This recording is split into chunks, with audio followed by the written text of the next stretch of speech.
Hey everyone, we'll be starting in a moment. I'm getting everything set up before we begin, so please bear with me as I do so.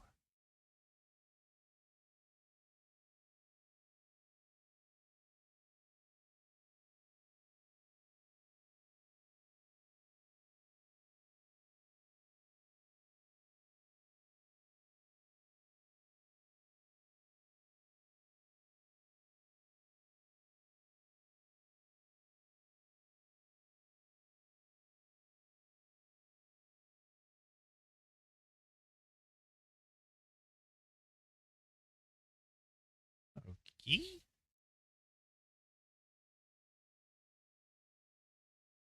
There. This connection seems to be okay. Everything's been posted. I think we are good to go. So, hi everyone. Welcome to another stream of Apollo Justice Trilogy. Spirit of Justice time. When we had left off last time, we had finished the third case where Maya was convicted of murdering the head monk for the rite of not succession, purification or whatever. We found out he was a rebel. We found out his what was it? Not acolyte. His pupil was actually the Lady Kira that's been going around killing rebels or capturing them. And Maya was completely innocent. She did the whole like spirit channeling to the surprise of everyone. Who was like, only the queen can do that. And then Dirk came along and was like, freed his companion, so they could continue the fight with the Rebel Alliance. And today we are starting the fourth case. I don't know what it is, other than the fact that it just says storyteller. So I guess we're in time for like some stories. I don't know, but yeah. Without further ado, let us begin and see what we can get up to today. Hey, Rapatron, welcome. Great case time. Cool. I mean, the previous case was pretty good. If this one's even better, wow. Whoops, didn't want to minimize that.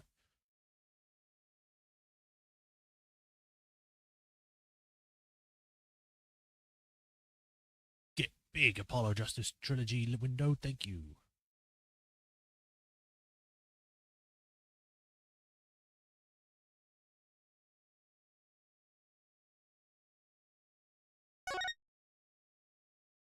It's pretty fun, based on Rakago storytelling, a traditional Japanese theater practice. Oh, you mean like, with like the face paint kind of thing?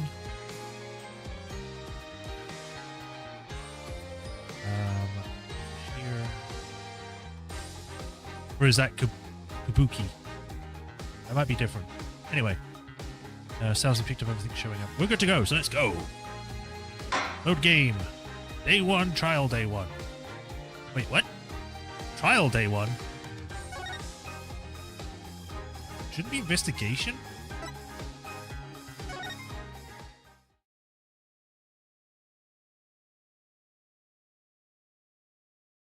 Turn about Storyteller, episode 4.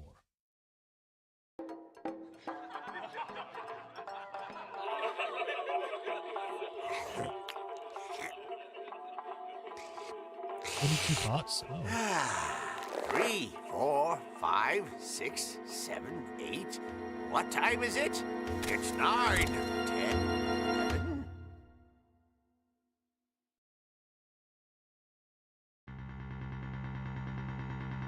Oh no!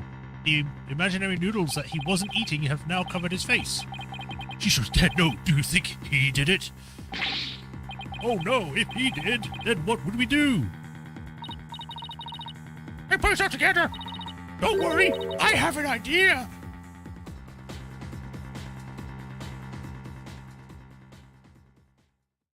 Oh, is this where Athena gets worse treatment? Oh. In order to make Apollo look good, they have to treat Athena bad. Great. May 13th, 9:45 a.m. Wait, isn't this only like a day after the stuff that happens in the previous case? Defendant lobby number 6. We're in 6 now. Okay.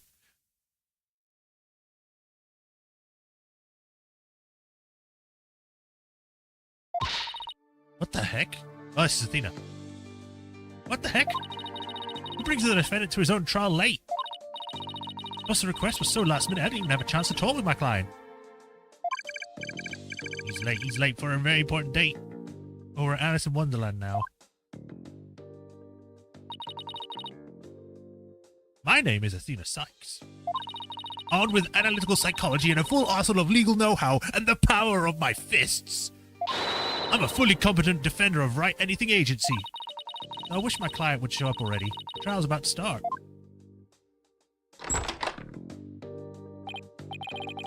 It appears we made it in just in time. I don't know who these are yet, so I need to wait. Where have you been? The trial's about to start, Simon. Oh, Simon Blackwell? What? Okay. I need to remember how I did him now. You needn't get so worked up, Athena. His boldness can wait. There's no way he'd wait for me. Besides, why would I want to start off on the wrong foot with him right off the gate? Dealing with such matters is part of being a lawyer, if I'm not mistaken. Yeah, well, covering for your lateness is not. Still, but the rank amateur, I see. This is Simon Blackwell. You might not look it, but he's actually a prosecutor and a psychology specialist. He and I go way back. As for our shared specialization in psychology, we're both disciples of the same person, so to speak, but he's kind of my senior, I guess. You were 6 or 8 when she was doing stuff. You didn't learn anything from her other than she died.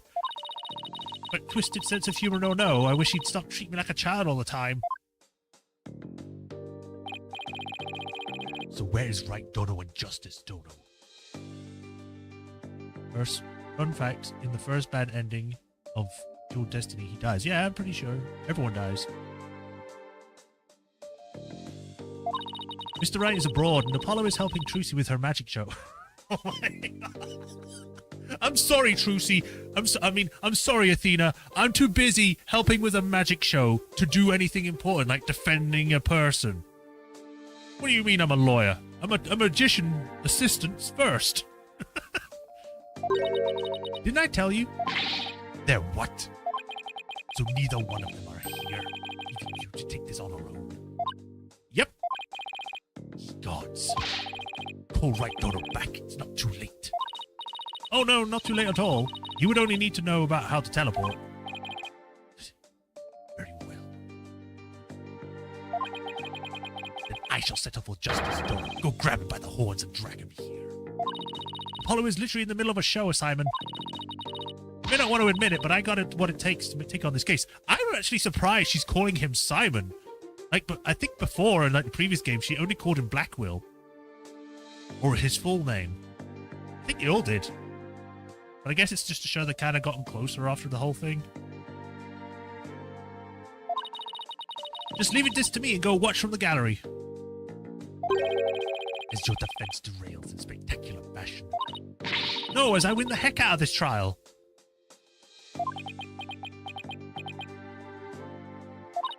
I'll be okay, promise. So wipe that look off your face already, will you?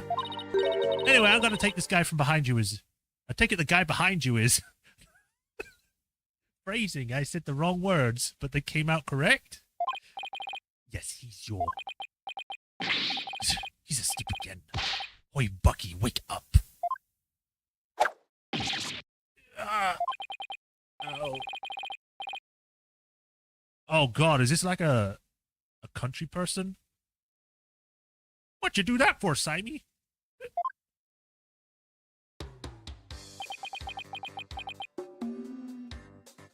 What the hell are you carrying? I don't like your hair.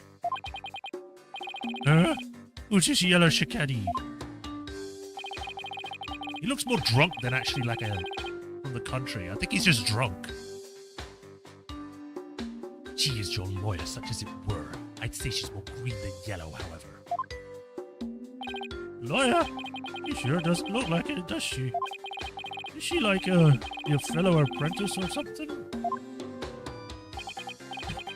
Something like that. I've known her longer than I've known you. Who could say we are bound to one another in marriage? Oh, okay. Well then, guess I better call me Mr. Kitty then. Oh. Simon, this guy's not only rude, but he's 3 sheets into the wind at his own trial. I know we just met, but I'm about to already give him a piece of my mind. Can I kick his ass? Do as you will, just save it for after the trial. Miss Chickadee. Don't call me that. How'd you do? Shiny here's my old friend from mine. I'm the 4th generation head of Wet Soba. Wet Noodle. Number 4, Bucky Wet. Nice to meet you. It's nice to meet you too, Mr. Wet. So he can pull himself together when he wants to. If only the trial wasn't starting in a few minutes. Having been accused of a murder that only occurred yesterday, I'm afraid it's taken a toll on the poor boy. Did you happen to be there at the theater when it all happened too, right? They said they found a Rakugo storyteller murdered in his dressing room. The victim, master storyteller, Typhoon Tornado. Okay. Typhoon Tornado was a long-time heart patron of Wet Soba. Master Tornado had been looking after Bucky ever since Wet Noodle number 3 passed away. I see, so the victim was kind of like a father to the defendant, huh?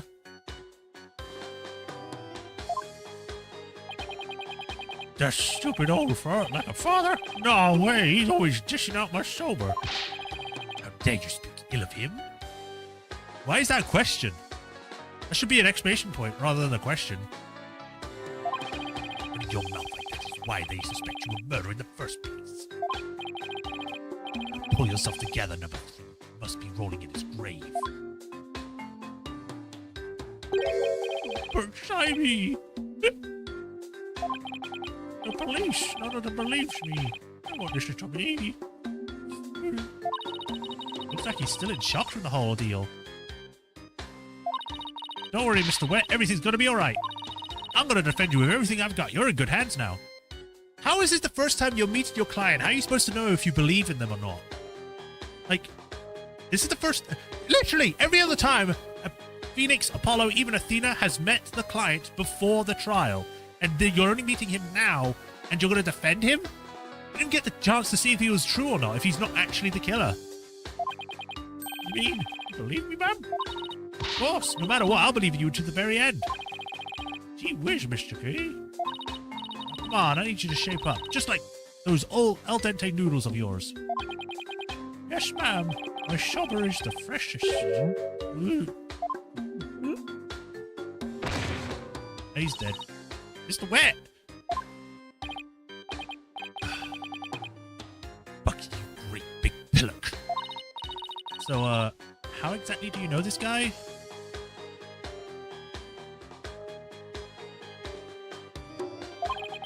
I used to pick up my soul and still do it, right? So I've known him since he was a lad. That's why his father, Master Tornado, was always good to me. I didn't know you liked soba so much, Simon. I wouldn't expect one such as you who eats meat slapped between slabs of bread. To understand the delicate taste and the subtle textures imparted by buckwheat flour. Hey, what's that? It's rude! But I digress. She's eating noodles. She's been to Eldoon. You shut up, Blackwell. I'm all about flavor and salty and stuff. If I let Wet Soba end like this, I'll never be able to face number 3 or Master Tornado in the next life. Ah, I see. And that's why you came to me. You wanted somebody you could trust. It was never my intention to ask you. I'll show him I can handle it just fine. Well, I believe it's about time. What? But we haven't even properly discussed the case yet. What's the matter? You look nervous, Athena. Don't tell me you are chickadeeing out. Oh, excuse me. I'm just trembling with the excitement of battle, that's all. I can't wait to start killing people in court. Off gets, let's do this. Come on, Mr. Wet. Get up off the floor. We got a case to win. Yes, Miss Chickadee. I'm gonna do my best. Wet Soba. Wet Soba. Wet Soba. Wet Soba. Is that his Wet phone? Soba. That's a chunky phone. Hello, 2 bowls of noodles? Sorry, sir, no can do. Kind of busy at the courthouse. Huh? They hung up. Okay, let's do this dish. Why do I get the feeling that's going to come up in court? Like, he made a call at this time, and it got a recording right here. He's not going to do himself or his case any favors like this, Simon. Maybe we should just let him get some rest somewhere? Maybe rest? Maybe follow a lumber old regular flour dough for noodles. But I'm fresh, like I'm sober. You don't know what let sober dough rest. It's all about 3 freshes. Grind that buckwheat, set fresh, cut that dough fresh, boil the noodle.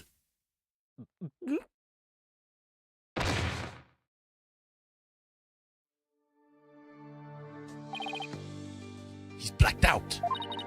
Oh boy, I just knew something like this would happen. Simon, what are these 3 freshes of sober he was talking about?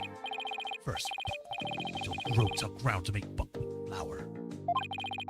Then dough made with this flour is cut with a large rectangular knife into noodles. Finally, the buckwheat noodles are boiled.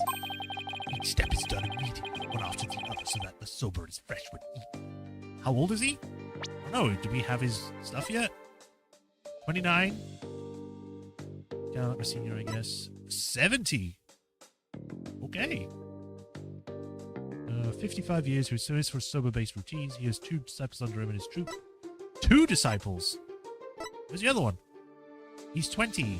My client for this case, and the 4th head of what's sober, who's still got a lot to learn about noodle making. So he's actually 1 year older than Athena.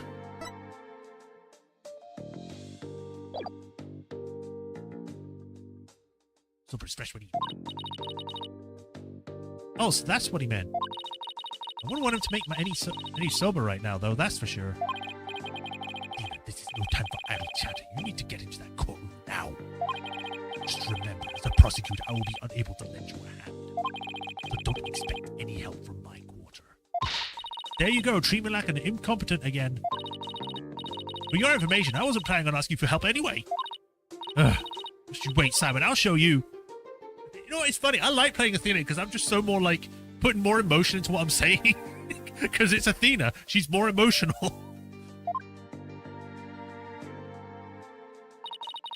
Mr. Ryan, Apollo may not be here, but that's alright. I could do this on my own. I know Kung Fu.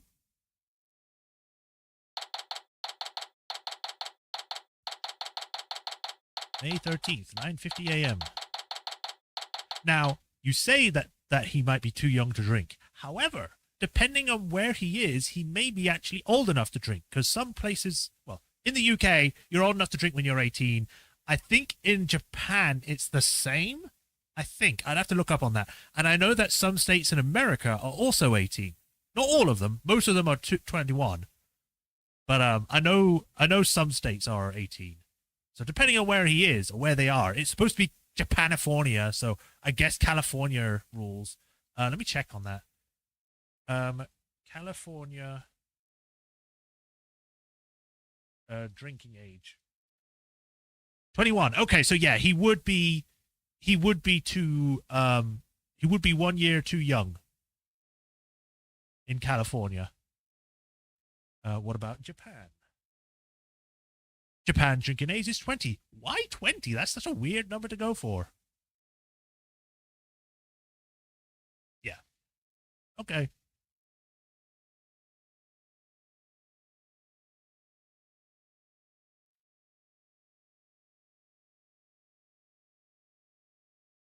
May 13th, 9:50 a.m. Courtroom 4.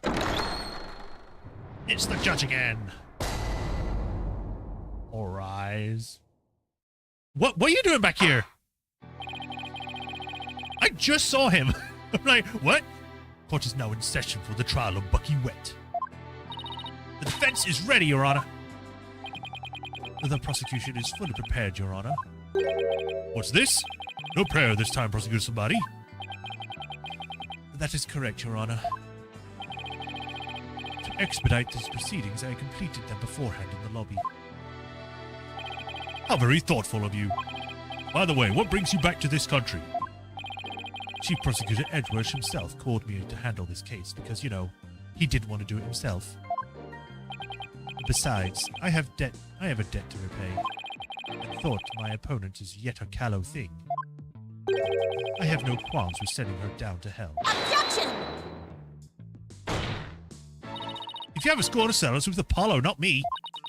But more importantly, I'm not a callow thing. I'm a qualified and capable attorney. And then what is that yellow attire, if not proof of your immaturity, you small spring chick?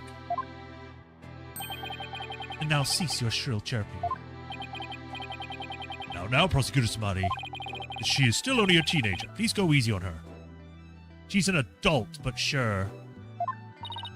Great. Even the judges give me the kid treatment. Very well. Shall we begin, Your Honor? Yes, I suppose we should. Now then, Prosecutor Smarty, please give your opening statement. Opening. I'll show them what I can do. They'll be sorry for underestimating me. Certainly. Let's the last right of the victim commence. The fact that he came from all the way from another country again, he's going to be racking up the bills for these travel costs. The incident is believed to have occurred at 4 p.m. yesterday, May 12th, at a storyteller's theater called Khu'rain Te. The victim was a great master of the tornado school of Rakugo, or comedic storytelling. His name was Typho Tornado. The scene of the murder was the theater's dressing room. Stage, yard, staff entrance. Where is this? I guess this is like... This is like on the left side? Yeah, because the front entrance would probably be up here. So you got the right, and then you got this side, which is the left. Okay. It is accessible via the staff entranceway, or entrance hallway, and has an inner and outer sliding door. Told you he's jet lagged, yeah. He never get a chance to recover from his jet lag. That's why he's always losing. And why he's always such a tense guy.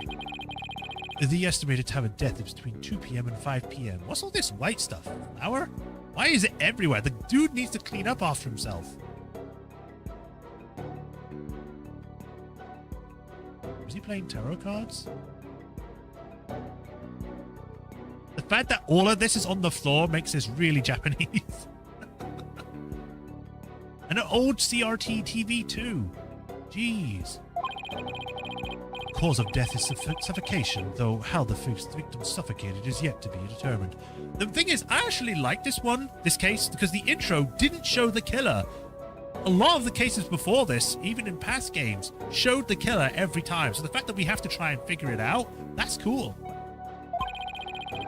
I like that. The autopsy found nothing unusual in his lungs or stomach, and there's no murder weapon. I will now submit the incident report to the court. Crime took place in the theater dressing room. Master Tornado was found with his face thrust into a large soda ball.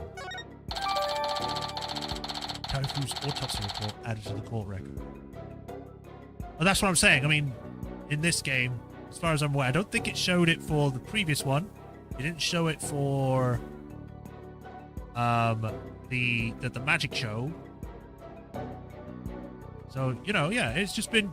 the fact that they've been doing it 3 times in a row now, where in the past games they've showed it all the time, most of the time, is great. I like it. It creates a mystery. Prosecutor Smarty, how can you name Mr. Wheat as the culprit, or Mr. Wet? You don't even know how the victim was killed, or even with what.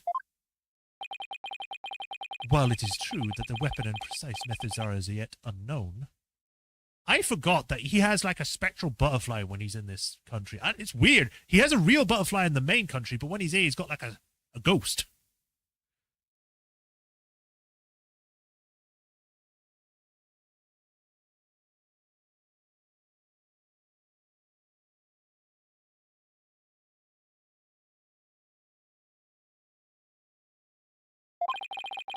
The accused is the only one who had the opportunity to commit the murder.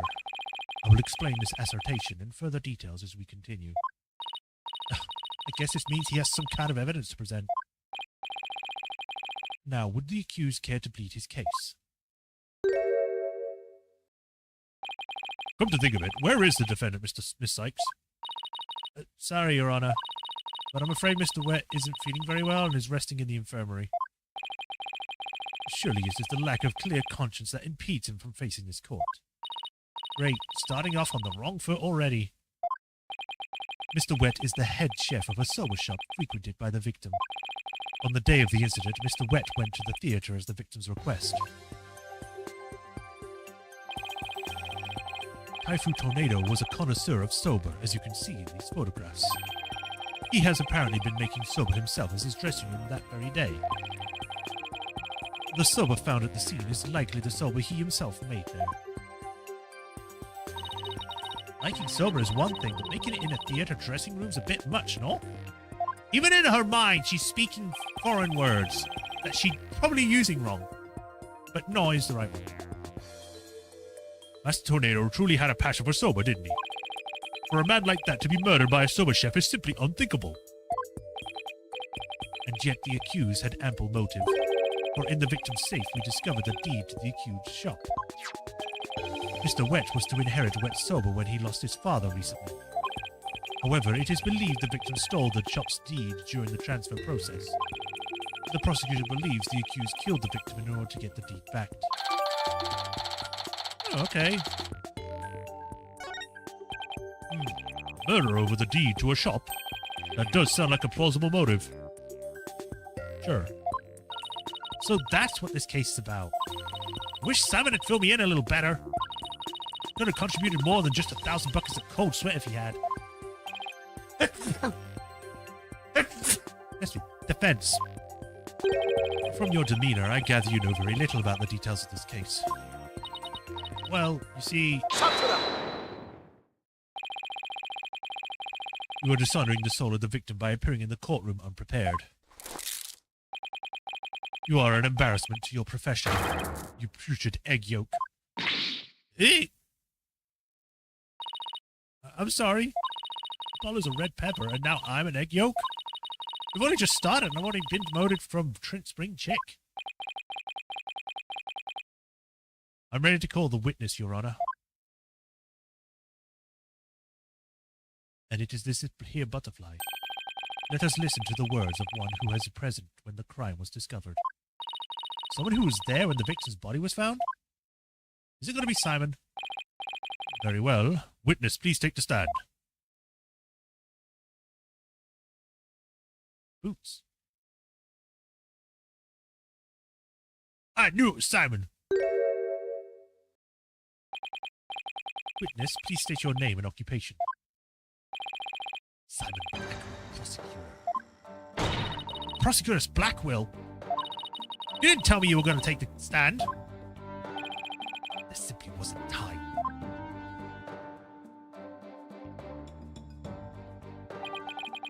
What a shame, Prosecutor Blackwell. Had you shared the damning scene you witnessed beforehand with the defense, we could have moved this trial along and saved the victim's soul that much faster. Damning scene? What in the world did Simon see? Prosecutor Samadi, was it? Before I give my testimony, there's something I'd like to confirm. By all means. This case involves rakugo, a very traditional form of Japanese comedic storytelling. Do you have enough knowledge of this art form to handle the case competently? Are you implying that I am not qualified for this case? Not yet. I am simply trying to ascertain your familiarity with the topic. For now. It is as prosecutor's duty to learn the background of any case he takes on. I did some research on rakugo last night and have grasped the overall idea of it. How much could you possibly grasp in a single night?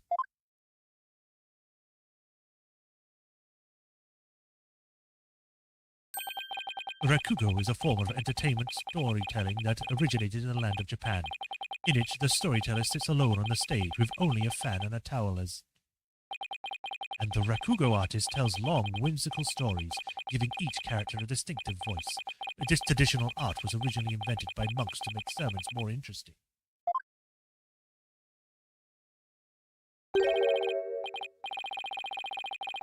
Are you satisfied? If not, I could explain the 12 types of endings to such stories. This is Independence Day for my country. I must say my court ordered Uncle YouTuber Thanks. Mirror reflection. You swore to yourself. Or shall I perform the famous story of Jagemu instead? Oh, it appears you have done a bit of study. Your acknowledgement is most welcome, Prosecutor Blackwell. I can see why you are known for being quite thorough in your research, Prosecutor. Now, I would love to see you perform that story you mentioned, if you don't mind. If that is your Honor's request. Jagemu. Your Honor, could we please get back to the trial? Oh, right, of course. I nearly forgot. Seriously, of all the things you could forget. Now then, back to the case. Prosecutor Blackwell, please tell this court what you witnessed. We're just going to go completely off the rails and not do the trial anymore. The press lady's back. And second depressed lady. And no face man. What Simon saw. What does he say, though? I went to the theater yesterday and arrived at approximately 4 p.m. I went straight to Master Tornado's dressing room to say hello. But he went into the dressing room thereafter, only to come storming out after a while later. Master Tornado's junior disciple Uendo, there we go, Uendo, apparently then entered the room soon after. That's when Uendo discovered Master Tornado's body. Now wait just a minute here, Prosecutor Blackwell. With testimony like that, you're practically accusing Mr. Wet of the crime. All I can do is state what I saw. I can't help how it appears. But a qualified and capable attorney such as you should be able to dispatch it with it, right? Oh, well, yeah, duh. All right, I guess I better start by getting all the info out of him that I can. I play an Uno reverse in attack position. Yeah. What Simon saw? Hey, I've got the circles back. 1 second.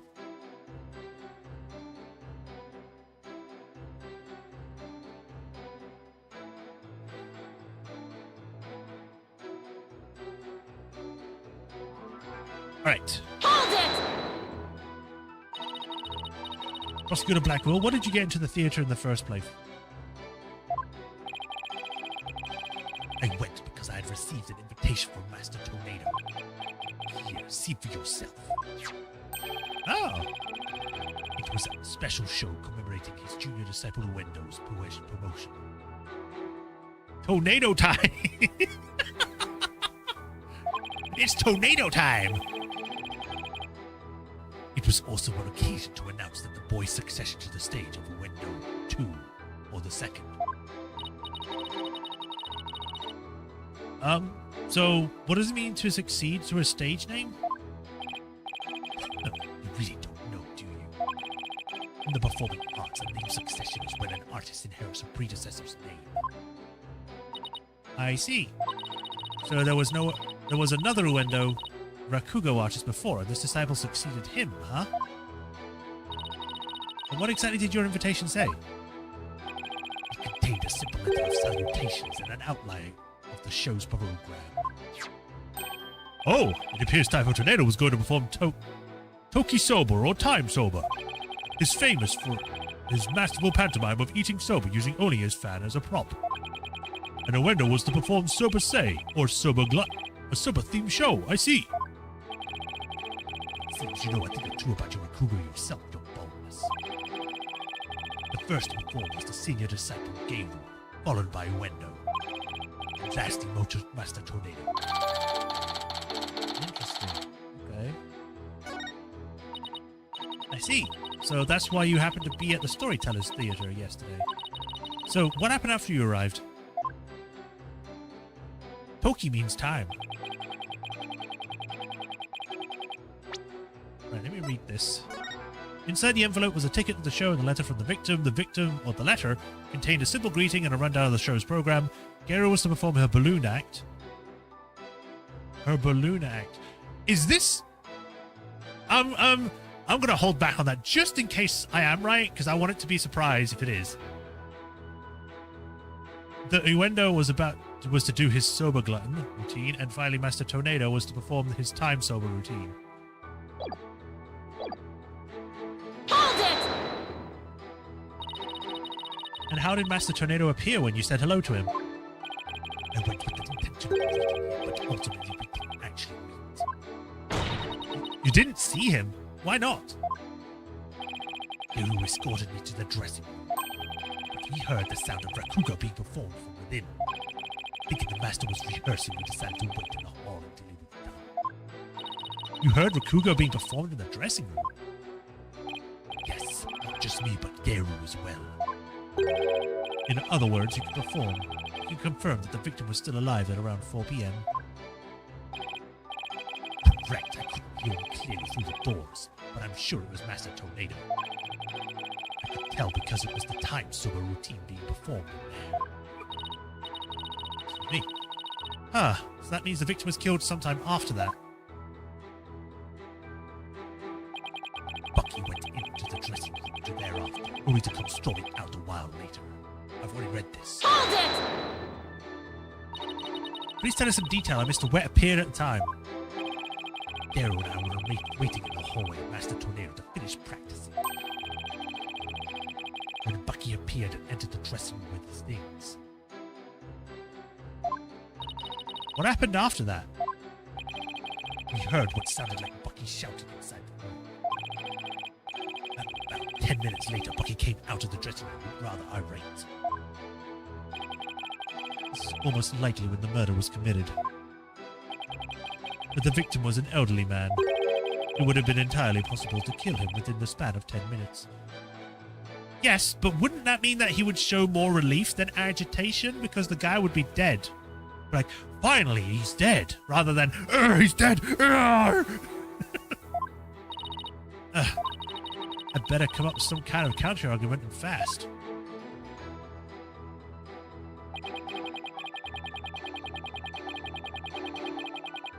Hold it! What do you mean by apparently? Didn't you see him go in? No, I couldn't. Wasn't able to see the dressing room from where I was standing at the time. But Geru was right in front of it, so I'm sure she saw it all. I see. And why do you suppose Uendo went to the dressing room anyway? He had just finished his routine, so he was making a courtesy call. Also, was that a doghouse? Did I not see that before? A disciple is to pay their master respects right before and after each performance. And all his disciples are expected to do this? Yes, it's common courtesy among Rakugo artists. I see. Would you tell us what happened after Uendo went to the dressing room? Certainly.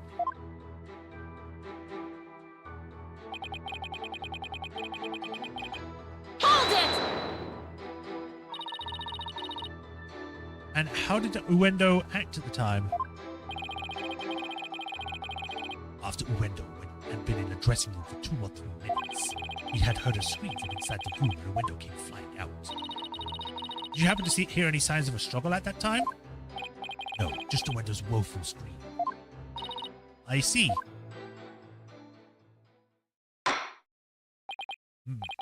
Well done, Prosecutor Blackwell. Your testimony has given us quite a glimpse into the sequence of events. Thank you, Prosecutor Blackwell. And now, please allow me to summarize your testimony. It's a doggy! At least I think it's a doggy. While Prosecutor Blackwell and Geru were in the hallway waiting for Master Tornado, the accused came along and entered the dressing room along with some items in tow. Whee! He was heard shouting for a time inside the dressing room, and about 10 minutes later he came back out of the room, seemingly rather angry.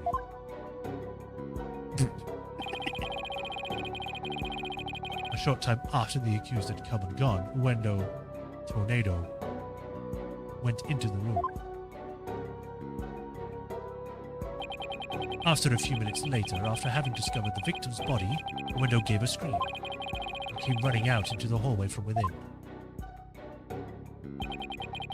Prosecutor Blackwell and Geru then ran into the room and saw the body for themselves. I like that they're animating the circles in a way that makes them seem like human in a way. Like the guy like coming out angry, and they showed the thing like smacking things, like get out of my way. And then he comes out, he's like stumbling, and then like Geru's kind of like going over, maybe on a knee, like, "Are you okay?" And Blackwell's just like, "What's going on? I'm too edgy for this."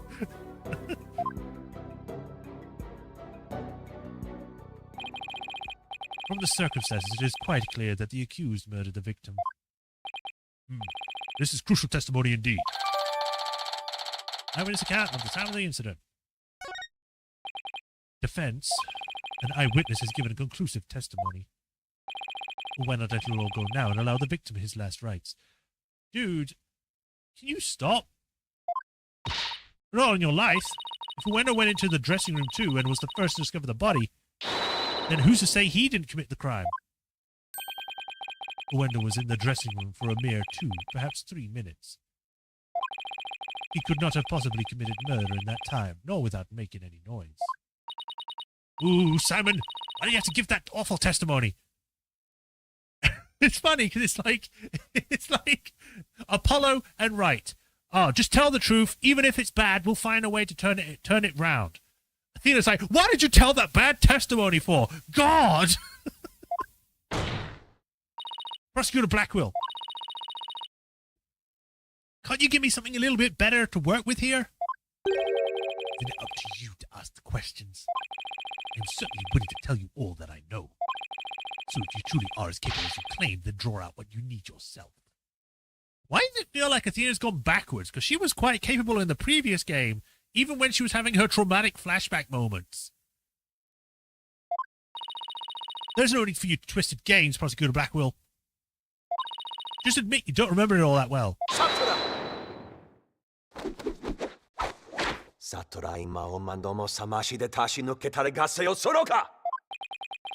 Prosecutor Blackwell, watching you collude with the defense like this, I see you are no prosecutor.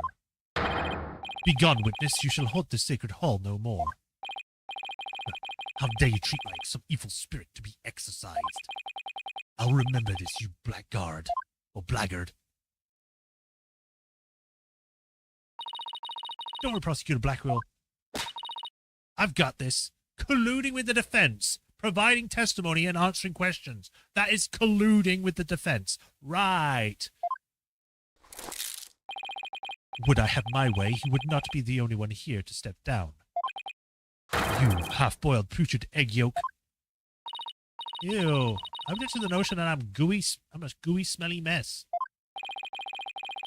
Prosecutor Blackwell's testimony was like the lowly opening act of a Rakugo show. He may hold the title of prosecutor, but this time, he stood on the side of the defense. To restore balance to this trial, I would like to present an actual witness for the prosecution. And who is this witness? The person who was with the Prosecutor Blackwell when the body was discovered. She is another entertainer of the Tornado School, Miss Geru Tornado.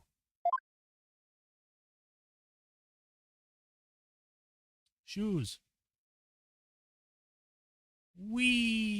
Yeah! I knew it was her!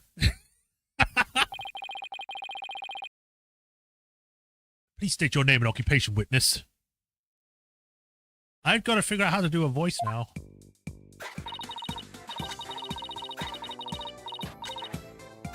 Hey everyone! I'm here to represent Tornado School with a twisty twist. Balloons! And balloon! There you have it, a stunning balloon hat! It's me, the balloon artist you all know and love, Geru Tornado! Just call me Geru, sweetie. 1, 2, Bulu. She actually does that! She actually does that, okay? Literally, the only reason why I know about this character is because of that damn animation. I'm gonna stick a butt on my face, and just a butt. Stupid animation make me remember the lines. What a way to capture the audience attention. I dare say I can't take my eyes off those balloons. Please tell me you're talking about the hat, Your Honor. Oh, Mr. Judgy, I'm so glad you like my performance. Would you consider joining my fan club? Pretty please. Oh, God. Oh, absolutely. And please save your fanboying for after the trial, Your Honor. Anyway, Geiru, I can't help but notice you seem awfully cheerful for having just lost your master. Of course I'm sad. But Shisho would scold me if I didn't put on a big smile. Never show sadness. Smile, smile, smile with a twisty twist twist. She made a cake with one balloon? Why does it look like it's got eyes on it? And balloon, there you have it. One gorgeous cake. This is supposed to be a Japanese rakugo thing, and she's a clown. That's not Japanese. I see. I guess an entertainer's got to do what an entertainer's got to do. The balloon art's worse than Rorschach's tests. All I saw was a 7 monster head. Geru, you're obviously a balloon artist. So how did you come to be a member of a Rakugo school? Rakugo Sko? Yes, that's how their school is named. Well, my father, my late father that is, was a Rakugo artist, you see. So I joined the tornado school to be just like my daddy someday. I see. My father and I so much to see. He's our master, but that Bucky wet. Ooh, how could he? I want to see him pay for what he's done as quickly as possible. Your distress is entirely understandable, and my condolences for your loss. And not only that, but he... You have more to say about Mr. Wet? Every time he comes to deliver soda to us, he yells at me. He's always telling me to get away. Is there any reason why he would say such a thing to you? He says the smell of my perfume will get into his soba and ruin it. Like, how can he say that? This is great. This is a great scent. You want to smell me? How very rude of him. I don't blame you for being upset. Excuse me, Your Honor, but please don't let...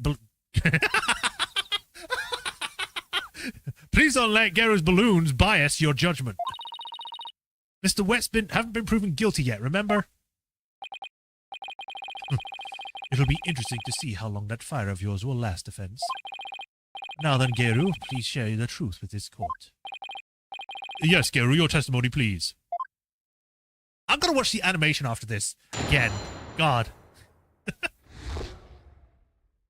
Before the murder was discovered. It was from 4 p.m. to 4:20 p.m. when Shisha's body was found. Simon and I were standing in the hallway, in front of the dressing room. Before we went to discover the body, the only person who had gone in there was Bucky. Come to think of it, a little while before Bucky showed up, Gemu was barking like mad.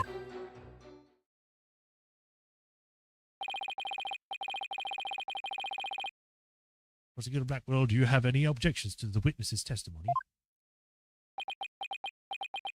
No. Make up your bloody mind, sad monk Samani. First you exercise me, now this. You need only do as you are instructed by this humble servant of the Holy Mother. As there are no objections, Your Honor, let us move on to the salvation of the victim's soul. Hold it! Hey, I'm the defense attorney here, Prosecutor Smarty. And I just might have an objection or two once I actually cross-examine the witness. So what are you asking, Prosecutor Blackwell for? I'm the one you should be checking with. There is a passage in the sacred scripts of Khu'rainism. Go fuck yourself. To stir the wind is beyond the power of a spring chick. In other words, the inexperienced are useless. So why are you here? With that in mind, I see it seemed more judicious to consult Prosecutor Blackwell. He doesn't even see you as an adversary, Sykes Dodo. Well, I won't let either one of you insult me. Get over here. I'll beat your ass. You're about to walk for 2 weeks. I'll show you I'm no experienced spring chick. Your Honor, I'm ready to cross-examine the witness and kick her butt. I hope you can make Prosecutor Samadi see you as a worthy adversary, Miss Sykes. I'll allow your cross-examination, so you'd better strike while the iron is hot.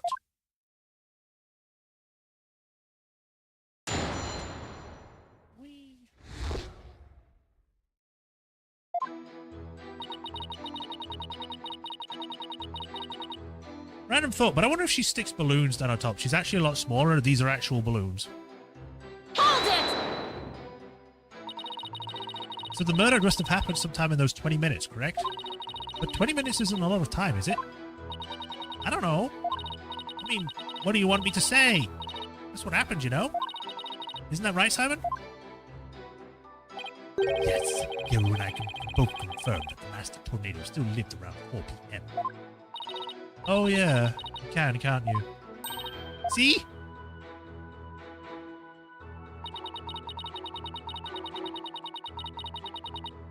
Hold it!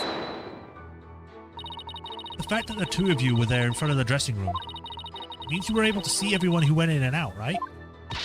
Of course! Or are you insinuating that I was daydreaming or sleeping while standing up or something? No, of course not.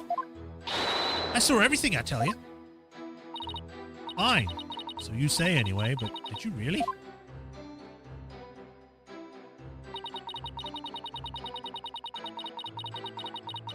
Hold it! Only the defendant in a window around the time of the murder, or entered around the time of the murder. That's right. That's why it must have been Bucky who killed poor Sisho. Let's take a deep breath, okay, Geiru? So, not a single person other set... no. Let me say that again.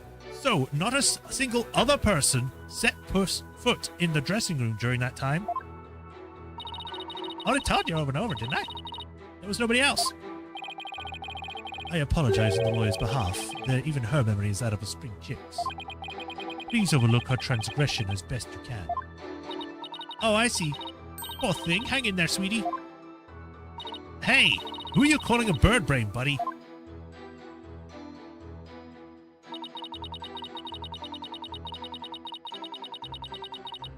Hold it! Chugemo? That's my donkey. I keep him at the theater. Let's see. With a twisty twist. Oh, that's a creepy dog. Oh, and Bloon. There you have it, my cute little Chugemo. He's kind of creepy looking. Oh, but he's really, really good, boy. And why was Chugemo barging? Do you ever think it was because he saw somebody suspicious? If so, then we'd have a new suspect in this case. Now, why was he barking again? Oh, I remember, because it was time for me to feed him. So I went into his yard and gave him some food. Couldn't somebody have slipped into the dressing room while you were doing that? Nope, the door out into the yard was wide open. I could have seen if anybody went into the dressing room. Prosecutor Blackwell, come to the stand for a sec, please. How many times must I do this? You saw what Gero was talking about, right? So why didn't you mention it before? Can't be expected to remember every minute detail. Well, remember them now, please. Did Gero go out into the yard? Yes, I remember now that she went to feed Gero. She's a tiny little doggy. Why does she look so serious? Why does this seem like such a serious picture? And I saw her looking towards the dressing room quite frequently as well. Also, she's wearing flip-flops, but in here she's wearing normal shoes. This angle, though. Do you recall anything else? It looked as though she were feeding the dog a great quantity of dumplings or something. Gemo couldn't finish them all, so he buried the rest in the corner of the yard. That's about all I can remember. Account updated. She looks like she's disassociating. Like she's just like in a different world and she just keeps giving food out. And she's like, oh shit, whoops, sorry. Looks like Gero was telling the truth. Your Honor, I'd like Gero's last statement added to the testimony. As you wish, defense. I was in the yard, but the door was wide open, so I could keep a watch out on the dressing room. I don't think I can present anything, so I'll press. You know what this means, right, Gero? You weren't in the hallway the entire time at all, after all, were you? Well, okay, so I didn't go into the yard, but it was just for a second. And the yard door was wide open, so I could still see the dressing room the whole time. The door was open, so she could still see the dressing room? Prosecutor Blackwell, I need you to be on the stand again, please. What am I, your lady in waiting? Do you remember anything about the time Geru was in the yard? Simply that Guillermo buried the food he couldn't finish in a corner of the yard. That's all about I can remember. Thank you. I don't really need to hear about the dog again, though. When I finished feeding Jugemu, I returned to the hallway. And then I saw Bucky go into the dressing room. No question about it. Okay, so around the time of the murder, Geru and Simon were hanging out just outside the dressing room? Guess I'm gonna have to find a floor in there somehow if I want to get anywhere.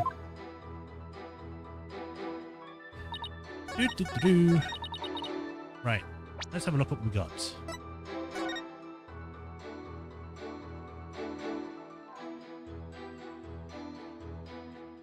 The door... Yeah, she would... Because this is there's a door here, I guess. Either that or it's a window. And then there's a door here. However, when this opens, it then blocks here. So she wouldn't be able to see out this way. Because if it was here or here, she would not be able to see over the wall. Objection! So you're able to keep an eye on the dressing room while you're out in the yard? Is that correct? That's right. The door out into the yard was wide open. Sorry, but that makes zero sense. Take a look at this diagram of the backstage area. There's a clear contradiction between this diagram and the witness's testimony.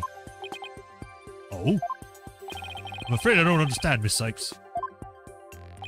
Please point out what contradicts the witness's testimony. It's the door. Now, do I have to click the white thing or this part? I'll do this part first. Whoops. Take that! Geru was in the yard near the doghouse. Prosecutor Blackwell even saw her there. And while she was out there, the door to the yard had been left open. Ah, I see. Yes, if the door to the yard was wide open, as Geru said, it would have been blocked. It would have blocked her view, making it impossible to see her for her to see the dressing room. What? No way! But even if there were admittedly a few moments Geru was not keeping watch, how much would that really affect this case? I would agree. Why can't I read? It would greatly affect the case. From the spot Prosecutor Blackwell stood, he couldn't see the dressing room door either. Anyone could have entered the dressing room during that time without being seen. Me? She popped the balloon. Jesus, calm down, Athena. Don't break the table. Geru, why did you try to hide the fact that you weren't watching the dressing room? What? Objection! Hide the fact. You speak as though you think she had something to do with the murder. Rather than deliberate deception, it was more likely a simple oversight, right, witness? Well, I was so shocked by what happened, I was just confused, that's all. Even though she was trying to keep up a brave front as an entertainer. The truth is that she is being torn apart by grief. For her mind is in being turmoil is hardly unexpected. Yes, it must be very difficult indeed. To a disciple, one's master is akin to a real parent. Surely her shock is immense. The way this lawyer tries to pin the blame on this poor soul at the first opportunity.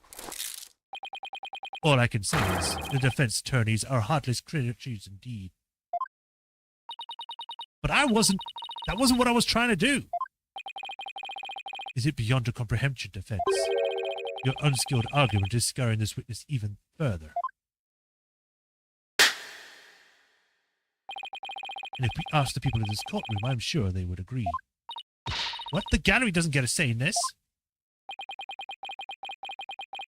Are you afraid to find out what they think? That they think ill of you, or that perhaps you are in the wrong? Listen to them now with the keen sense of hearing you are so proud of. He's right, that was harsh. She didn't have to go that far. I feel kind of sorry for the witness. Why is the lawyer outfit so yellow? No, I was just trying to find the truth. Why is the whole gallery siding with Prosecutor Samadi? The people understand. They know what is right and what is wrong. That lawyer's still in training, isn't she? Why is she all by herself? I hear the voices of the gallery. I can hear the voices of their hearts. You've done that before. It's so intense. I feel so alone up here fighting by myself. Are you afraid, child? It is ludicrous to come to a trial. It is ludicrous to come to a trial with such paltry preparation of the soul. I command you to leave this courtroom at once. But I can't give up. I have to keep pressing on. As long as there is a moment when nobody was watching in the dressing room door, the defendant cannot be convicted solely on Prosecutor Blackwell and Geru's testimonies. Even now, you would continue to resist. You are childish and defeat as well, I see. I'm not out of the count yet, Buster. I'm just getting started. Despite your posturing, it is not true that your resolve would crumble at any moment. With but a little push, you would surely succumb to despair.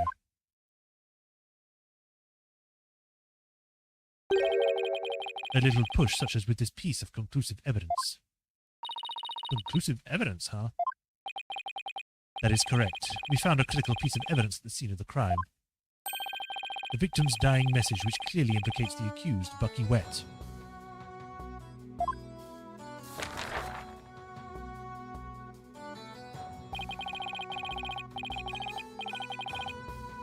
Look at these Japanese-style playing cards, known as karuta, lined up on the table. These special English version karuta cards spell out a message. That message, wet number 4. Wet number 4? You mean wet noodle number 4? Yes, wet noodle number 4 is the fourth head of the chef of Wet Sober is also known. This message points to none other than the accused Bucky Wet. No! That makes perfect sense, doesn't it? No! It doesn't. I'm dying! I will slowly place out these cards to get the exact words I need. Wow, great job, Mr. Prosecutor. Oh no, this is really, really bad. What do I do? What do I do?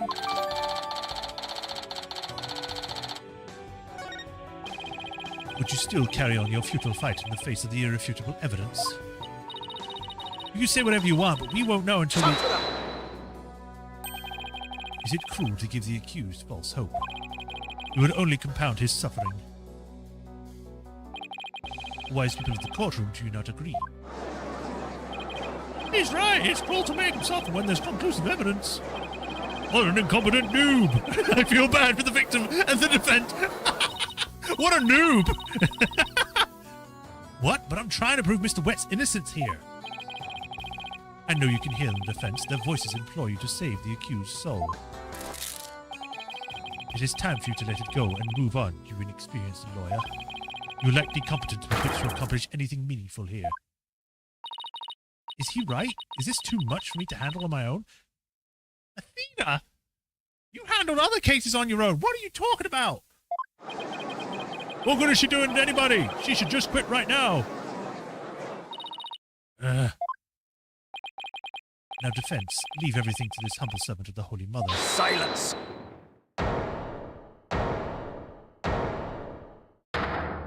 Oh, hi. He's trying to use your keen sense of hearing against you to manipulate the trial, Athena. What a cheap trick for a supposedly holy man. Simon.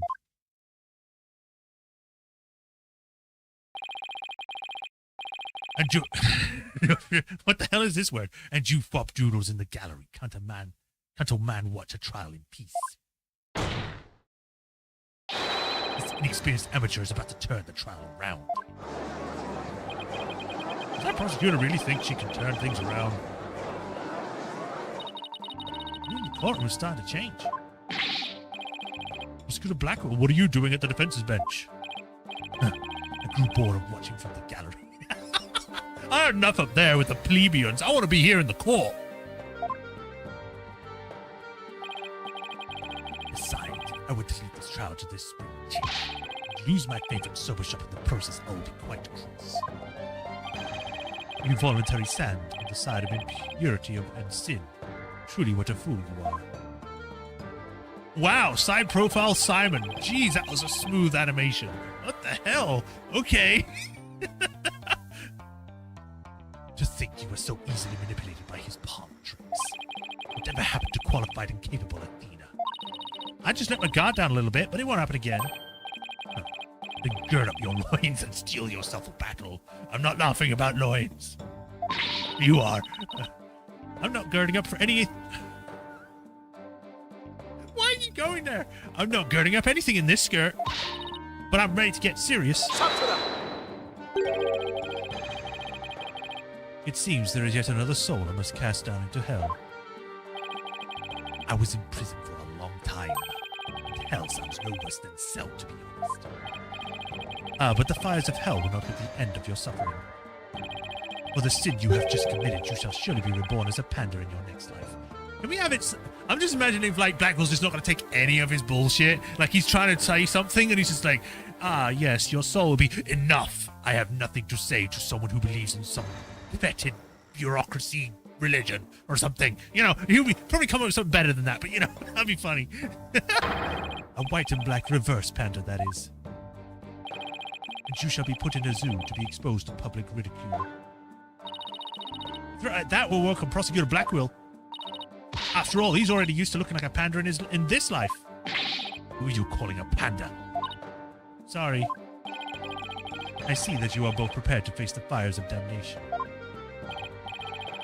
Geru, thank you for your service. You may step down now. Okie dokie. Bye-bye, balloon. No, bring back the balloons. Does everything have to be about balloons with her? Now then. I'm doing the wrong voice. I have a witness prepared to testify about the Khu'rain cards. And who is the witness this time? The first to discover the body and someone who witnessed the crime scene firsthand. Mr. Uendo Tornado. The time has come for that ponytailed pair over there to finally let you all go and move on. Very well, let's bring in the witness then.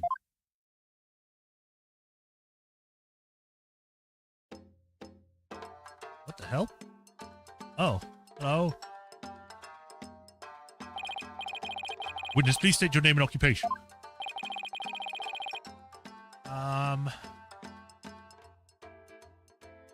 I am the Rakugo storyteller, Uendo Tornado. Even if my performance isn't worth watching, I will certainly watch my words. I wouldn't want to say anything thoughtless and get arrested. After all, that'd be a Rakugo no-no. Thank you, everybody. Good night. Hold it! You can't leave yet. You've only just introduced yourself. Oh, my. Are you a fan of mine, miss? Would you like my autograph? One moment.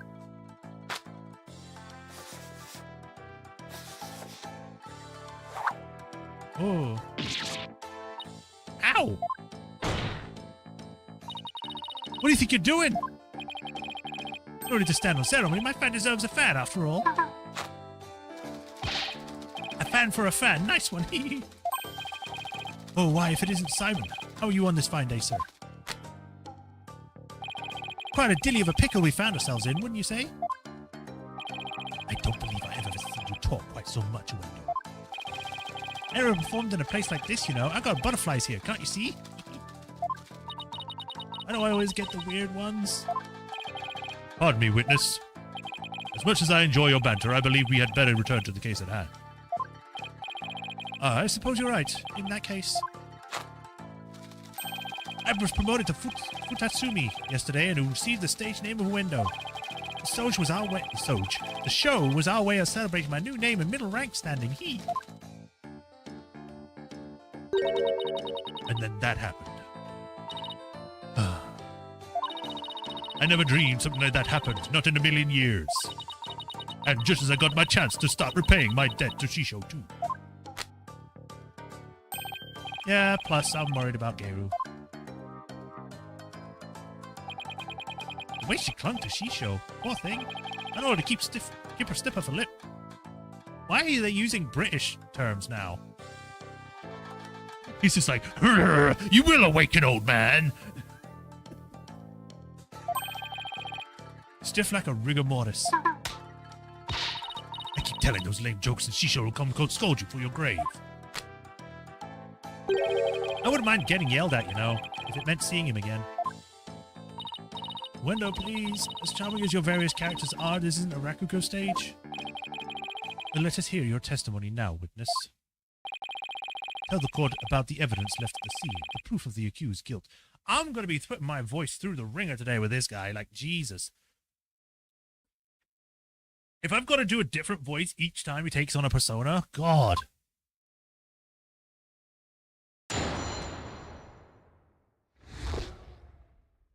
Dying message. I noticed Sisho's dying message right away. The stiff cards were right next to the stiff, you see. Hey now, enough of the silly puns already.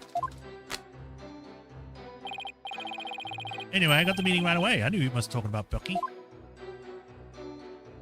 That was the Master's final message left as he was drowning in sober broth. It was so like Shisho to not write Bucky's name outright. Plain and simple wasn't his style.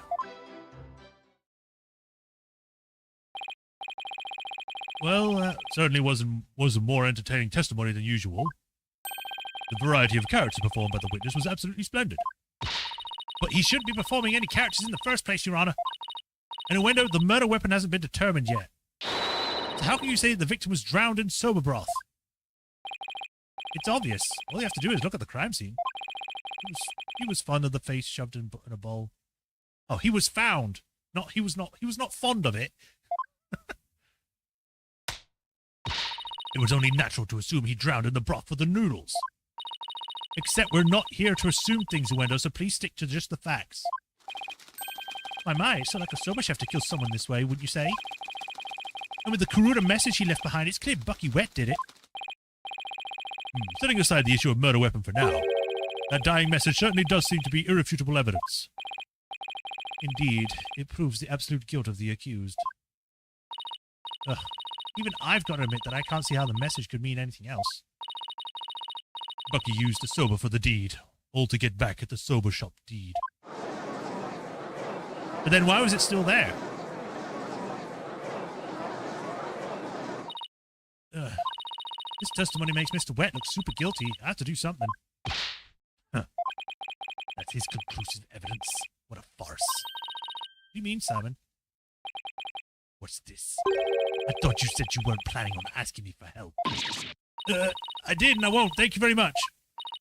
Sam must have found an inconsistency in the testimony. I better listen carefully and try to see what you found.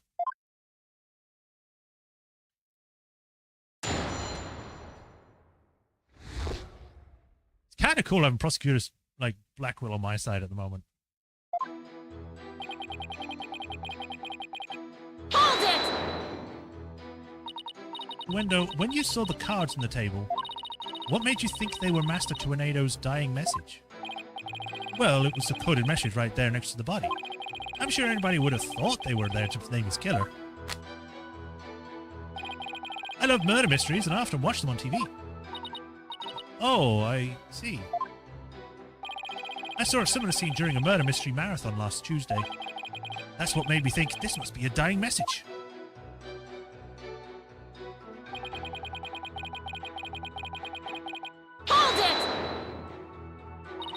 The cards were on the table your massive body was slumped over, right?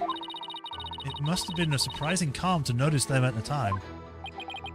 As I said, the stiff cards were right there next to the stiffs, so they were hard to miss. But wouldn't it have been more natural to notice a victim rather than the cards? The message just caught my eye because the stiff cards were right there next to the stiff. Yeah, but the fact hardly seems significant enough to make a person take note of them. Stiff cards next to the stiff. So basically, there was no real reason for them to catch your eye, was there? His team's trying to tell his joke and she's refusing to get it because she doesn't want to. Answer the question, damn it. Hold it! That's right. I need you to give your testimony, not a perform scene. Not perform a scene. Now, please remember, you're on the witness stand, not the stage. Look at all these wonderful people in the audience. It's only natural for entertainment to want to have some fun. I guess we can let a few jokes slide, right? The inevitable bleeding of your work into other areas of your life. I know how that is. But you should not do that because we're in the court of law and we need you to be truthful and not make it a scene. I find myself being unwittingly judgmental in my personal life too. Right. That's exactly what I'm talking about. Well done, Your Honor. Guess you can't judge a judge by his cover. I advise the defense not to be so critical of the witness. Shut up! Yes, Your Honor. Much obliged, much obliged.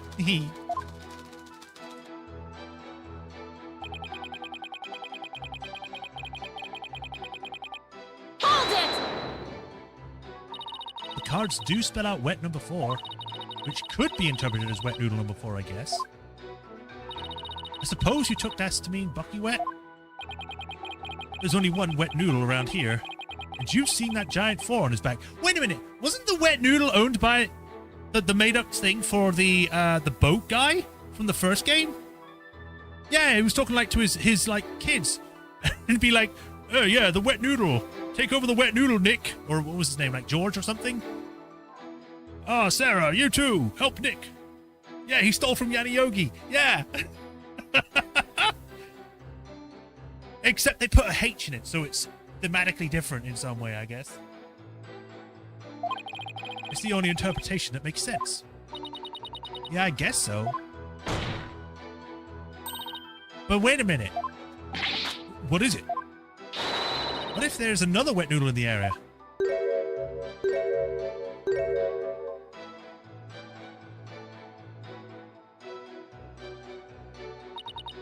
What?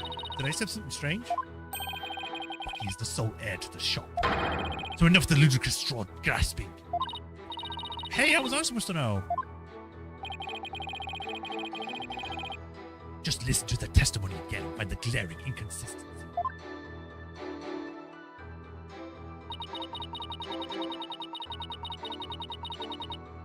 Hold it! So the victim lined up those cars in his final moments? How can you be so certain that's how it went down? I know, Shisho, he would never let someone get the last word on him, even in death. With his face in the sober broth and his consciousness fading away, he left a message that pointed towards Bucky as he left the world. You gotta have a lot of broth to drown someone. That was like a bowl's worth. If I put my face in a cereal bowl, I'm not gonna drown. I could just drink the whole thing.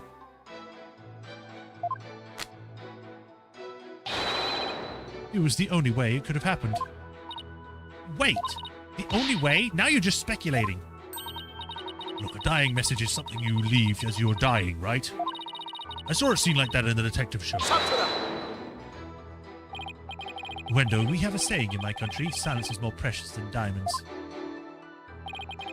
Please do not speak any more than is necessary. But talking is my livelihood, you know? I talk all the time, this and that, truths and untruths. I can't stop myself from talking. Hopefully he'll stick to the truths, without any of those untruths.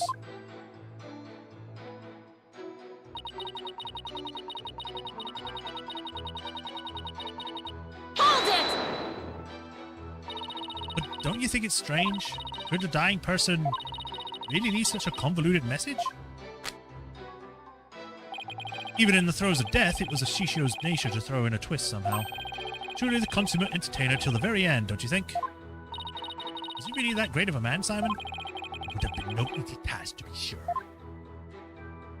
God, the animation's so good. I don't know why. It's just a simple crossing his arms. What's wrong with me? But who knows? He wasn't an entertainer for 55 years for nothing. If I ever bite the big one like that, I want to leave a message as good as Shisho's. Well, let's hope it never comes to that. Simon, are all Rakugo artists like this? It's hard to say. It could simply be the eccentricity of an entertainer, or perhaps he's hiding something. Well, he doesn't have to entertain people in a court of law. And if he is trying to hide something, maybe he'll show up at a contradiction or something? Contradiction. Well. Anyway, I got the meaning. He was drowning. As he was drowning. But the thing is, if it was during he was drowning.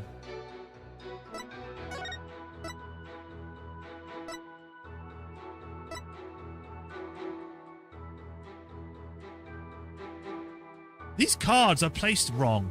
I've just noticed because the stains don't match the actual liquid. The ones that have the least amount should be the ones that are furthest away from where they are. These were placed deliberately. Like, this one should be over here. This one should be there. This should be up here. This one should be, like, right in the middle somewhere. And this one... maybe there? Something like that.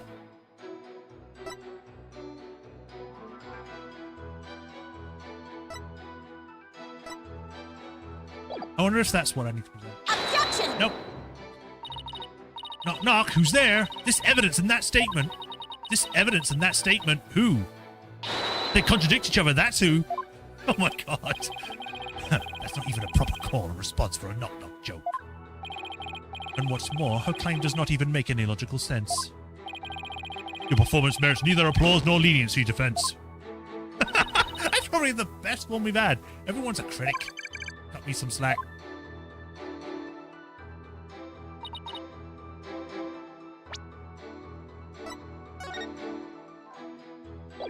Objection! Yeah, then it's this one then. It was either that because the things weren't right or the actual thing. There's a contradiction in Wendo's testimony. And why would you care? I was gonna say, why would you care? Would you care to explain where, Miss Sykes?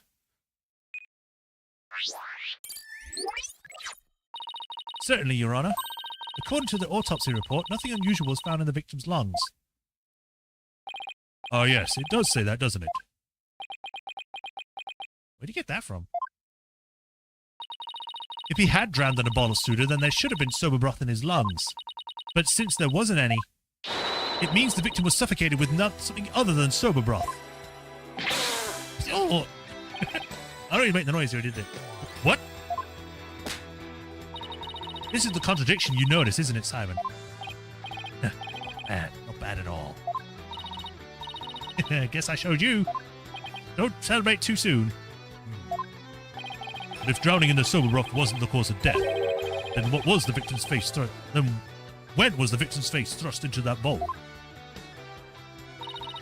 Typho Tornado's face was thrust into the bowl after. Because no sober broth was discovered in the victim's lungs, his head must have been placed into the bowl after he was killed. And that's when the sober broth must have been spilled onto the Khu'rain cards. In other words, the victim could not have lined the cards up when he was drowning, or as he was drowning. I see. If it was done after he was already dead, well, why would the culprit do such a thing? I'm afraid I don't know yet. Objection! You don't just admit that, Athena. Okay. You boast of psychological expertise, yet you cannot determine such a simple motive. My sides are liable to split at the absurdity. What? And I suppose you know why, you son of a bitch? Of course, desecrating the body in that manner indicates a strong sense of enmity on the part of the perpetrator. Yes, that does make sense. You know, sometimes you just sort of push someone when they die, it's like, okay, I'm done. It's not like, yeah, you're dead, eat that soup! There would be signs of, like, marks at that point. It certainly paints a clear picture of the victim's culprit intense feelings towards the victim. Feelings of resentment over the theft of the sober shop's deed, no doubt. Just great. Now the judge has an even more unfavorable impression of Bucky. Silence! Must you come undone at every juncture? The culprit had enough time to set up Master Tornado's body. Do you think they would have honestly failed to notice the dying message? Good point. The cards were right in front of the bodies, after all. Rationally speaking, there's no way the culprit could have missed that, huh? Objection! Ah, but what was the accused rational at the time, given that he stormed out of that room? Silence! Never mind that. I have something more important to ask Wendo. Me? You saw the Khu'rain cards firsthand, did you not? Would you care to tell us about them in a bit more detail? Those tiny crime scene photos show us precious little of what I wish to know. Well, those cards are from Shisho's special sober scenes from Tokyo's Past set. Each set is related in some way to sober. Spare me the history lesson. Just tell me how the cards looked at the scene and no more. Well, there was sober broth spilled over them. That's not much help, I'm afraid. Prosecutor Samari, do you have a photo that shows the cards more clearly? I do. Please accept this meager offering, Your Honor. 12 pages of photos.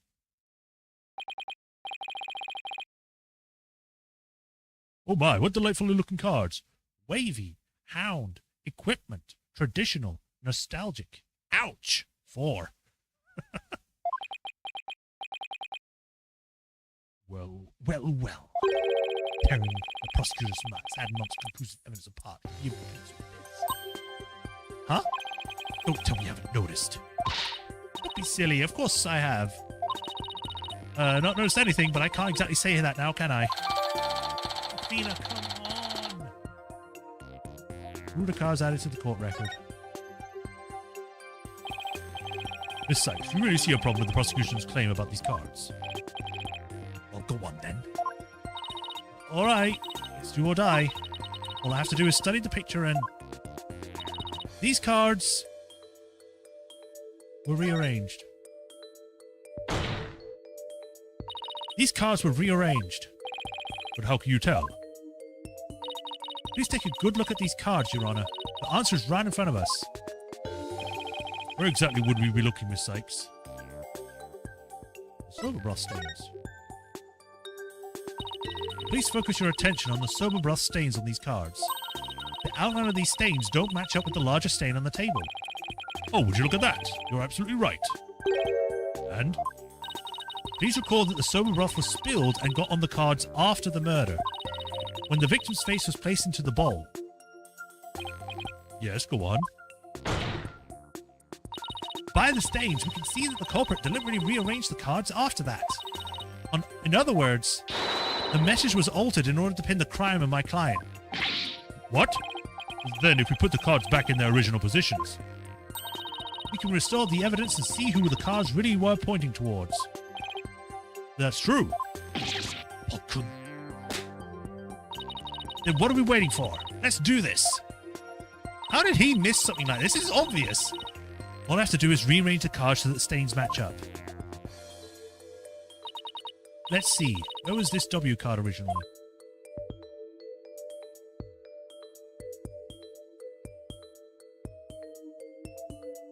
Can I click and drag? Or no, I have to actually place it. Alright then. I would think it's over here. The stains don't match up if you place that card there. How can you not see that? Are those ridiculous bangs obscuring your vision? Hey, you don't have to be so rude about it. Ugh, whatever. I'll try again. I'll put it here. Perfect. Okay, the H card is next. Let's see. Why does this look like the Okami picture, but with books and without the red on it? I think that's down here. Yes, now the E card. Let's see. Where's this E card originally? Oh, up here. Perfect match. Next up is the T card. Let's see, where was the T card originally? Down here. Great, that fits right there. Now the N. Let's see, where was the N card originally? There, that looks good. When? The. Whenth. Now O. Let's see, where was the O card originally? Up here? Owen. Nice, almost done. Now the last card is 4. Let's see, where was the 4 card originally? Here. Take that! It's funny that that square shape wasn't there before until we put everything in place. So the message wet number 4 was originally supposed to say Owen 4th. And this original message is our clue to the identity of the true culprit. What? That indignant look on Prosecutor's sad on his face is positively priceless. This is absurd. So it was originally Owen 4th. Isn't wet number 4... It wasn't wet number 4. Maybe the lawyer's smarter than I thought. Order in the court. Well, I never would have imagined that there was more to these cards than meets the eye. Owen 4th show. So now that that's settled, what does the Owen 4th mean? Wait, am I... Who else do you suppose to provide an explanation? Of course it's you. But I hadn't thought that far ahead. Change the cards around all you'd like, but if you cannot explain what their message means, then it is as worth it as you are defense. No!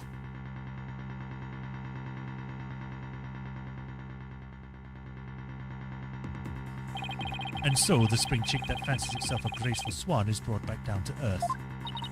They have to do something, but what? You don't have to do anything. It literally is proof. It's factual that that's what they look like. You don't have to explain it. You can literally tell that's what it was supposed to look like. Still, your thoughts for a second. There's a perfectly good witness to question over there. Oh, right. That's a good idea. Come on, Athena. Get a hold of yourself. Well, does the phrase Owen 4th mean anything to you?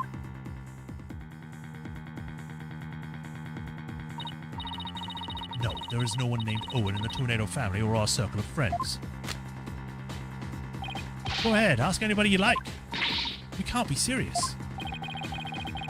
Having rummaged through your empty mind, I see you have, as expected, turned up nothing. Silence! I'm afraid I have no idea who the devil this Owen 4th is either. But the fact remains that the cards were rearranged to pin the blame on Mr. Wet.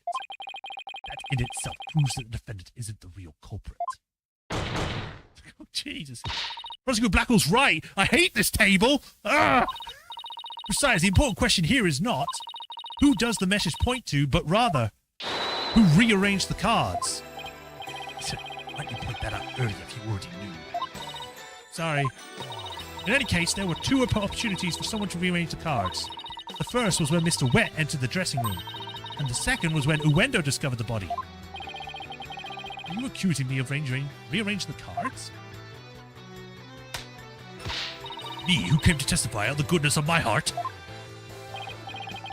Well, you didn't exactly come running out screaming straight away, did you? Even a mere 2 to 3 minutes is more than enough time to get out some devil. So what exactly were you doing in there,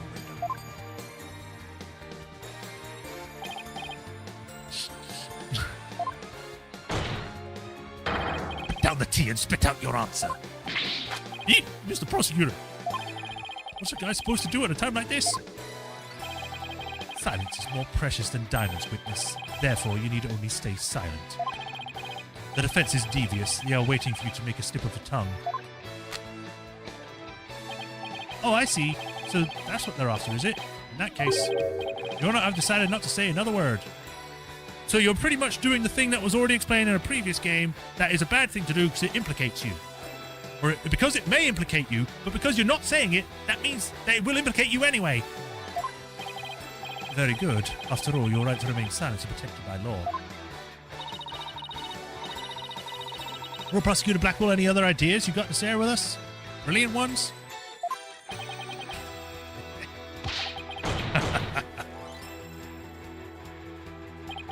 Did you hear that, Sykestono? Rakugo artist is afraid to speak. Who's ever heard of such a thing? Are you trying to taunt him into talking? I did the wrong voice. Such a petty trick will never work. That's right, I'm not going to fall for it. I'm only asking for to hear your story. Besides, is it not your job to tell your tales if there is an audience to listen?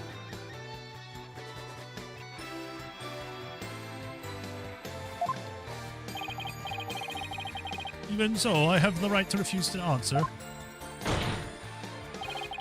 The more you keep quiet, the more you want to talk. That's simply human nature. Isn't that right, people of the gallery?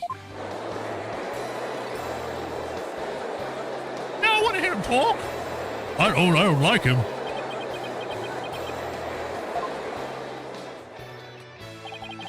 Even with this wonderful audience in front of you, you still refuse to talk. If so, then perhaps you chose the wrong line of work, my friend. Are you saying I should quit? Because I'm not afraid to speak my mind, I'll have you know. Oh no, never mind, I know what I just said. It is scary to talk. It's absolutely terrifying. But no, as a Rakugo artist, I must talk. If I don't, how can I ever show my face on stage again? Your Honor, I'm ready to testify. He did it. He managed to convince Uendo with his power of suggestion technique. But if you, Uendo, that's a real Rakugo artist should be. All right. If the witness wishes to testify, then by all means, please do. To be turned by such an obvious ploy. What a man of weak spirit.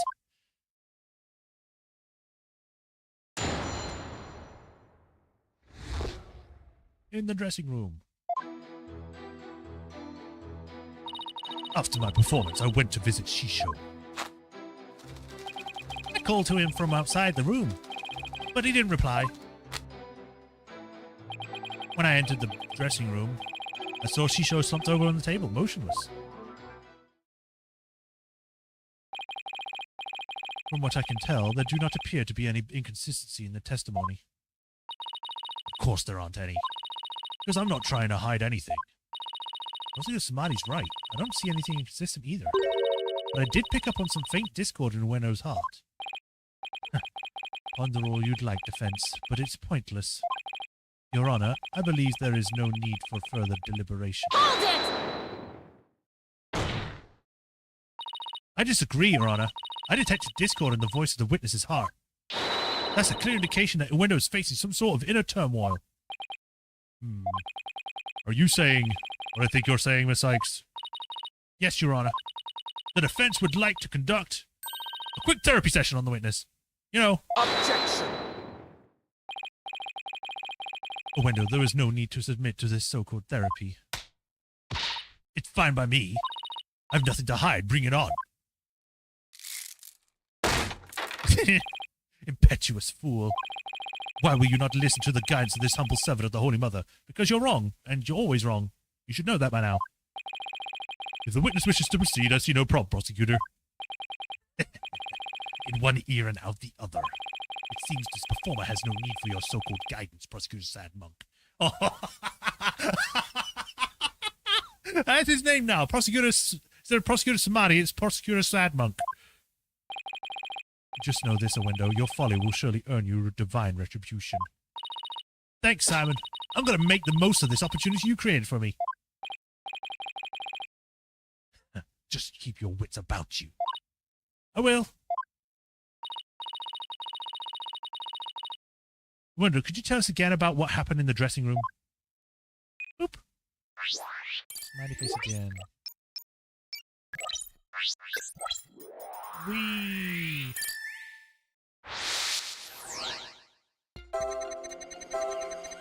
Went to visit Shisho. I called him from the outside of the room, but he didn't reply. When I entered the dressing room, I saw Shisho slumped over the table, motionless. I didn't really notice any unexpected emotions in that testimony. But it isn't always a question of the presence of an emotional response, but the absence. You know, you're right. It's not always the emotions I do see. Sometimes it's a matter of what I don't, but would expect to see. I'd better carefully compare Uendo's statements to his emotions again. I was actually thinking it was going to be a call to him from outside the room. But I didn't get a reply. Probably looking for a surprise. Got it! Uendo, something here doesn't match. Match? Ah, I see. A match is in... Managed to assert to a thoughtful, calculated hypothesis. I had to change voices midway through saying something. In other words, you are the something here that doesn't match, correct? It appears you've met your match. No worries. That was just one match. There's still the rest of the game to go. Why do they keep saying match? I guess it would be more surprise for this. Got it! Oh, no, I'm noticing something strange with these emotions. Something stranger with cheese toast skin, you say? No, something strange with these emotions. How could you heard something stranger with cheese toast skin? I don't know, maybe it was me who got some cheese in my ears. Did he will the floor to open up and swallow his cushions out of shame or of that bad joke? The point I'm trying to make is that I noticed something unexpected in your emotions. Now stop hiding and come out from where you can see you. Bailiff, please bring the witness a few replacement cushions. He could just stand, you know. That's too many cushions. So what was this unexpected thing you noticed? Oh, come on. His Honor said a few cushions, not a dozen. Now that we've all had a good laugh, please continue, Miss Sykes. Who's laughing? Focus, Athena. Don't let yourself get rattled. When you entered the room and saw your master slumped over motionless on the table, you weren't the least bit shocked, Wendo. Don't you think it's a little odd? Is it, though? The lack of surprise means you were prepared for what you saw. And I think I know why. The reason Wendo wasn't shaken when he saw his master's dead body is because he was zoned out. He was an entertainer's guts. He knew about his master's death. Wendo, I think maybe the reason you weren't shaken was because you already knew you would find your master dead.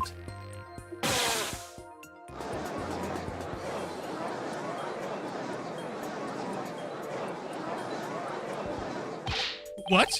What kind of thing is that to say? You got me all wrong. All right. I just remembered something. I thought Shisho was just sleeping when I first saw him.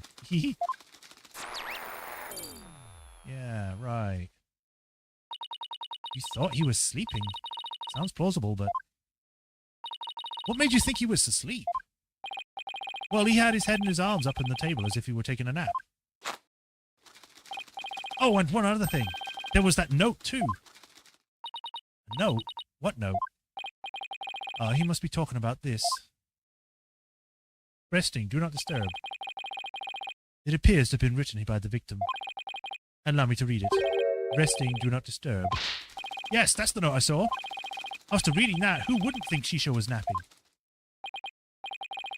That is a pretty reasonable assumption. You've got to be kidding me. They literally said he was practicing earlier. Pafu's notes added to the court record. That's right. I saw the note. That's why I thought Shisho was asleep. I wanted to change the testimony to include that statement. All right, I'll run an update.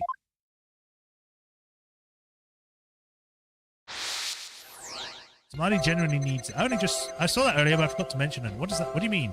I called to him from outside the room, but he didn't reply.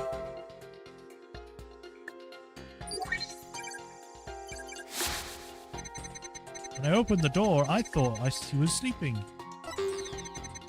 But something seemed off, so I rushed over to him. I was shocked to find him dead. I couldn't believe it with my eyes. Why is he angry here? Oops. Got it! Oh, he needs therapy. Well, yeah, okay. I noticed something funny in your emotions again. Funny, you say? I guess an entertainer of my caliber can make people laugh even with my emotions. I didn't mean that kind of funny. Quite the opposite, actually. When you entered the dressing room, I see that you suddenly felt anger. What I want to know is, what made you feel angry all of a sudden? What? Let me see. Oh yeah, now I remember. As I was going in, I whacked my little piggy on something. I was annoyed by my own clumsiness. Wait, you mean you stubbed your pinky toe? Just a little bit. Bump on the little piggy. No big deal. It's embarrassing, really. Sounds more like he's hiding something. I better dig a bit deeper. No need to be embarrassed, Wendo, but I'm afraid it's something we do need to look into. I don't really see anything you could have stubbed your toe on. In the area around the dressing room door in this picture. Well, maybe there was something there at the time. Wendo, what exactly did you stub your toe on? Objection! What an irrelevant question. You dishonored the soul of the victim with these unnecessary delays. You tell her, really, who doesn't stub their toe every once in a while? You've really got to fuss over the small detail like this. Well, the thing is... He's just staring at her. Even in the most subtle fluctuations in a person's psyche can clue us into the truth. That's why it's important to get to the bottom of this question. Plus, if I back down now, who knows what new insult and Simon will hold my way. Is there really no trace of what was left that stubbed Ueno's toe by the door? What in the world might have been in there? But it's not there now. Well, there is this square little dint here. Take that! You stumble on the table. I didn't... Wait a minute. Well, it does appear that something hit the table and moved it. Winter said he stubbed his toe as he was entering the dressing room. Yeah, and that table looks pretty far from the door. Could that bump into the table also be a clue as to what Ueno stubbed his toe on? Careless answers will only hurt us here. So think carefully before you speak up again. Right. Is there really no trace left of what Ueno stubbed his toe on? Where in the world might have been there where it's not there now?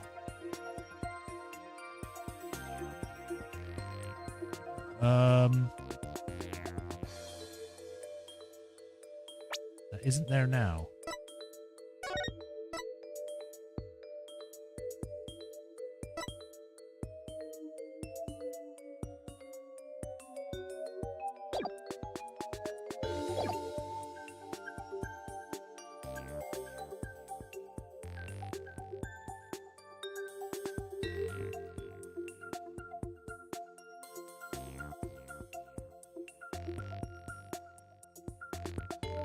I don't know. I thought it was the table, but...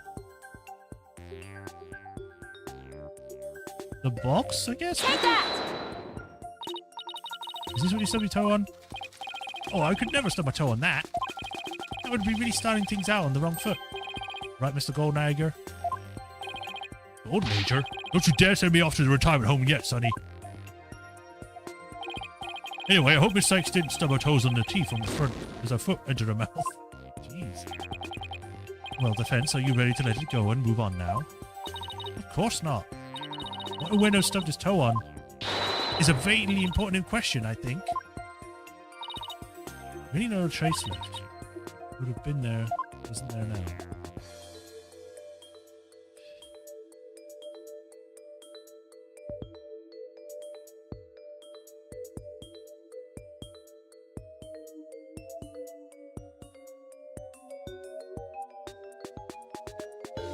The bottle, maybe? Take that! Nope.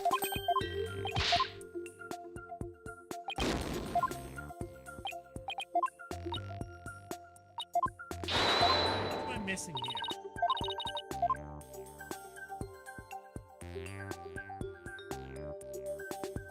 Because I looked at the table and I didn't get a penalty for that, so that means that it was close, maybe?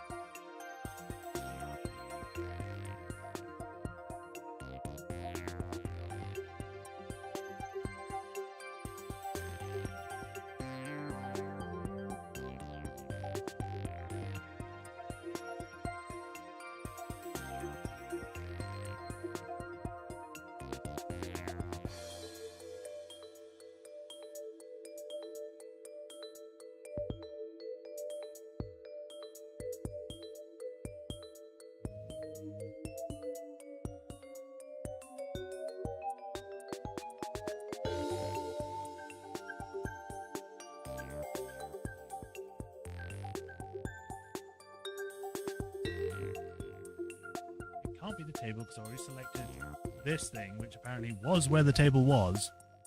Or do they want me to actually do the table? Because that would be stupid. Take that! Nope.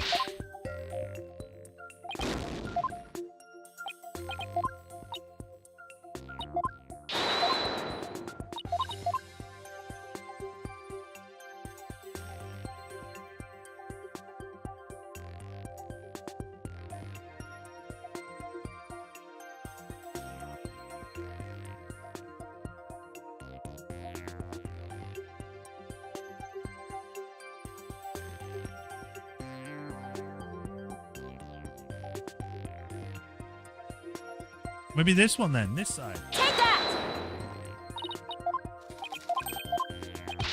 Nope. Game over. That's enough. As no reason to prefer the trial, the defense case is insufficient to overturn the prosecution's claims. This court finds the defendant, Bucky Wheat, guilty. Game over. Oh wow, he's just there all of a sudden.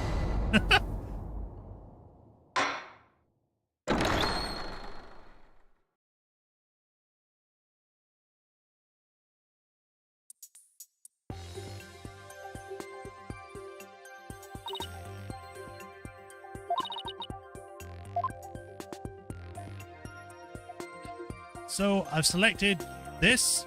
There's nothing really left to click on. What am I? I'll click on the square again. Well, it does appear that he hit the table and moved it. Window said he stubbed his toe as he was entering the dressing room. The table pretty far from the door. Could what bump into the table also be a clue as to what Window stubbed his toe on? What? Could what bumped into the table also be a clue as to what Window stubbed his toe on? Right.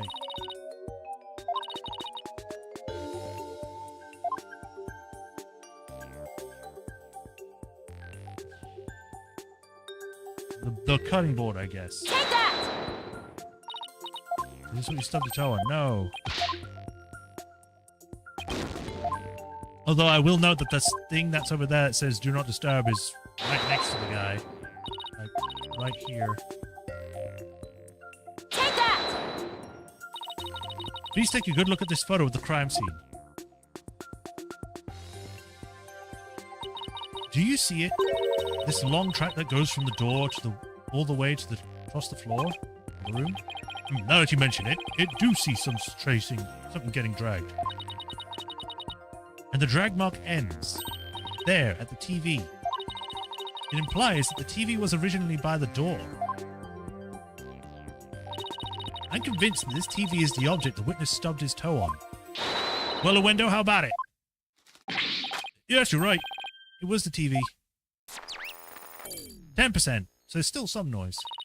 There, the noise level dropped again. Yes, I stubbed my pinky toe on the TV. But what of it? Why is it so important to you? The noise went down, but it wasn't completely disappeared yet. Which means he's still hiding something. Okay, let's try this tactic instead. Window, why was the TV moved there? Shisho must have moved it so he could have watched my routine. What a place to put it, right? Right in the middle. Oh, excuse me. Right in the middle of the doorway like that. I didn't want to bump into it again, so I put it back where it belonged. Performance on stage can be viewed in the dressing room using that TV. That's right, it's the closed circuit monitor that shows the stage. Oh, I see. Includes additional info. I see. Now what? I can't find anything else out of the place. And I still haven't gotten the noise level down to 0 yet. Simon, I'm still getting noise here, but I don't see anything else fishy. This is precisely why amateurs are such a bother. Sorry. Stop being so cool. I'm in no mood to play nursemaid here, but that's what it takes to save the sober shop. Hoy, window. There's whet his curiosity for you. This table master window slumped over. Looks like it was moved. Did you happen to bump into it while you were moving the TV back? Oh my, yes, you're right. The TV hit the table and Shisho's body moved with a jolt. That's when I first realized Shisho was dead. Oh, but how scared I was. I see, thank you. We're finally getting a more precise picture of how the body was discovered. But I'd wager you need to put the spurs to a window just a trifle longer. Right. I can't keep asking Simon to bail me out like this. It's time for me to regain my footing and really stand out on my own. Window, what you said just now about discovering your master's death, could you please describe all of that again for the court in detail? All right. Before you do, let me just plug in the latest information.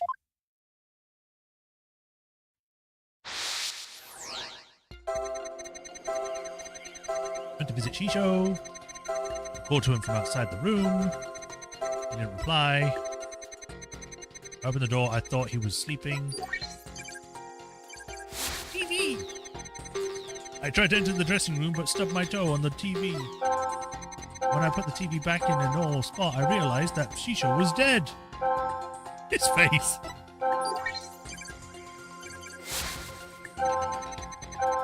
Seeing him slumped over that charted table, sniff, oh, Shisho. Why is he over the cards here? He's not over the person.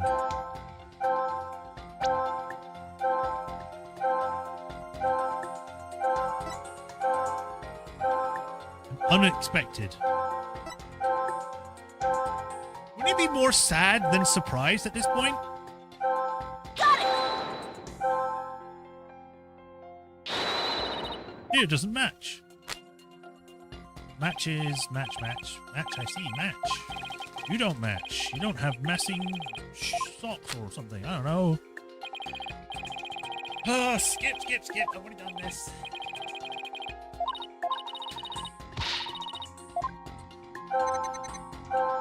I guess the surprise is the one then. Got it! That's odd.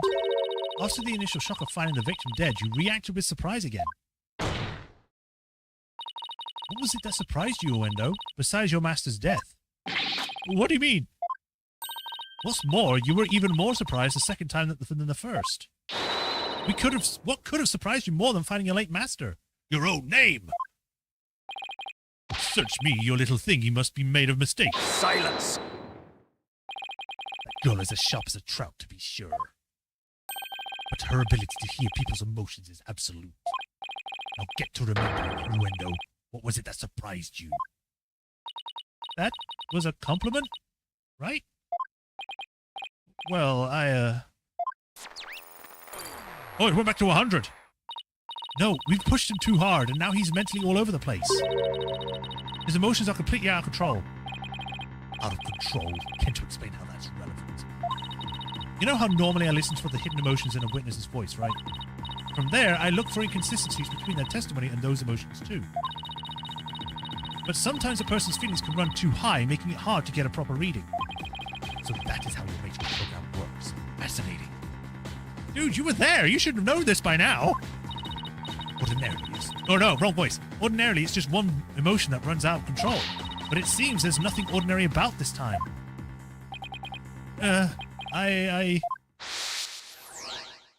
Whee! Overdrive mode! After my performance, I went to visit Shisho. He's just angry now. I called to him from outside the room, but he didn't reply. And when I opened the door, I thought he was sleeping.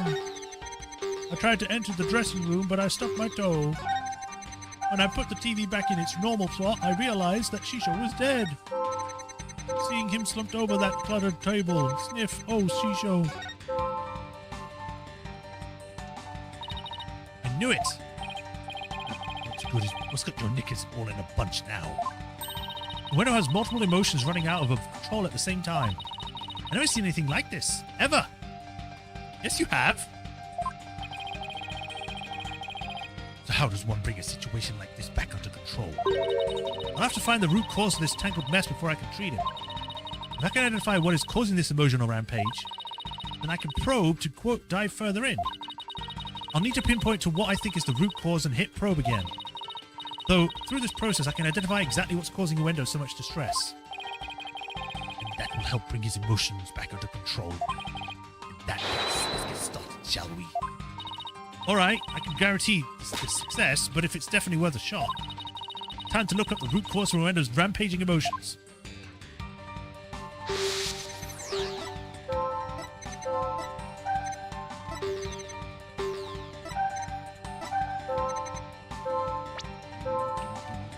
Oh, you're already on it. Got it! I get it now. The cards were the root of it all. Don't try to deny it. You can't hide your feelings from me. The dying message that was left at the scene of the crime is what's causing your distrust. And if the dying message was the cause of those feelings, then that means the phrase Owen's Fourth must mean something to you. Wee, I win! Your emotions are nothing to my power. There. No noise. Noise level 0, finally. But the dying message consists of 2 words, Owen and Forth. But neither of these 2 words have anything to do with this witness.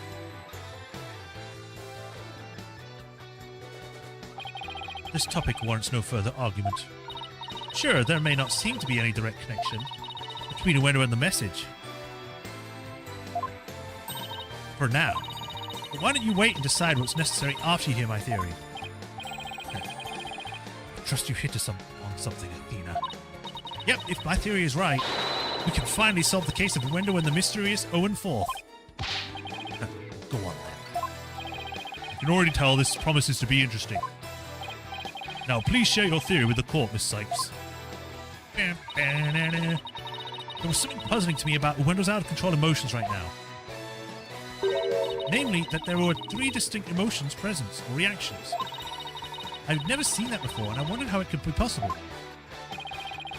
Is there some conclusion to this meandering musing of yours?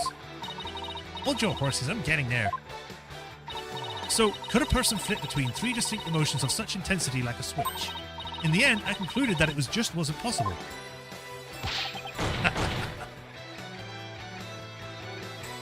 So that's it, is it? A bit unconventional, but I grant that it's possible within the realm of psychology.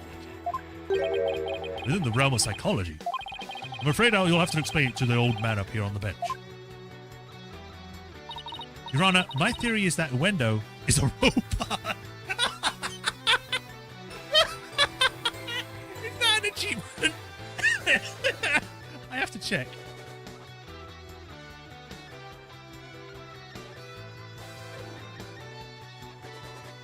It is not. Damn it! He's a robot, has supernatural powers, has multiple personalities. Oh! That would make the most sense! That's why he's so good at being different people, because he's literally different people. With so many distinct personas, it's clear to me that Uendo has dissociative identity disorder. What does that even mean? Your Honor, the defense would treat this trial as a child's jest. Multiple personality disorder. A preposterous proposition indeed. Would you not agree, witness? How did she know? How did she figure it out? Oh, it's easy. Isn't that silly, witness? No, she's right. What? Polkonka. I can't believe it. I did it. I did it, Simon. I've read papers on it before. But to think I'd see a case of it for myself. Blimey. Rakugo artists tell stories as different characters, but as different personalities. Hey, you lawyer girl. You got a problem with us, huh? No problem at all. This is all very hard to believe. But now that we've established that the witness has multiple personalities, could you each of them please introduce themselves to this court? Uendo Tornado. I'm a Rakugo storyteller, as you know. Hello, everybody. Patches, the friendly jester here. Kisagawa, courtesan. Oh, wait, I should be doing a female voice then. I kind of figured that he was pretending to be a woman, because she's doing the same guy. Same guy. He's doing the same thing that the Steel Samurai murderer did. The smoking woman. I can't remember her name right now, but you get the point. And is that all of you? Yes, that's all of us. So there are 3 personalities in total. Uendo, Patches, and Kisagawa, huh? Well, Simon, what do you think now? Huh. That's your one lucky duck, just to be glad there are events enough to help you out. Ugh. Can't you just straight up say I did it great for a change? Huh. You appear to be quite proud of your self-defense. But all you have done is infringe upon the privacy of the witness. I couldn't disagree more, prosecutor. Now that we know there are 3 personalities, and a new way for us to interpret the meaning of a certain piece of evidence has arisen. A new interpretation. Ooh, now I'm very curious. What is this piece of evidence you're talking about, Miss Sykes? Knowing what we know about Uwendo and his personalities, this now makes perfect sense. Owen the Fourth. Take that! The Khu'rain cards. Another example of sexism in language. Huh?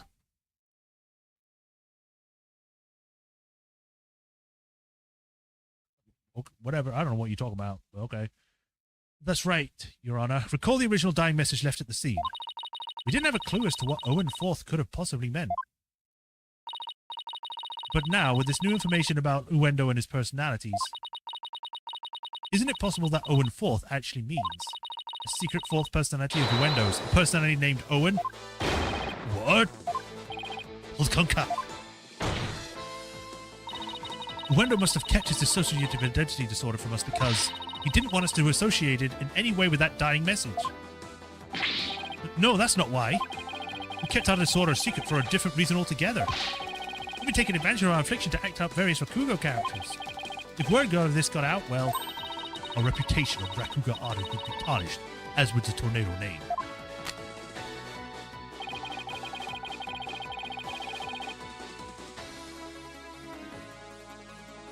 That's why we have to keep it secret from everyone, except members of the Tornado School. I actually need to re-absorb what I just read, because I didn't take it in. Would be tarnished, as with the Tornado name. Wouldn't it be a cool, like, an actual thing, though? Be like, oh yeah, multiple personalities, but they are so well at their job, they actually are those characters. That would be like a cool thing. Granted, the whole being part of a mental disorder or affliction is not the greatest thing in the world, because then it would be celebrating mental afflictions. It's a complicated topic. No, actually, now I'm talking about it and thinking about it, it's like, yeah, actually, no, I get it. That's why we kept it secret from everyone except for the members of the Tornado School. But really, there's no fourth personality. It's just the three of us in here. Plausible enough sounding story. But it doesn't prove to rearrange the cards, does it? But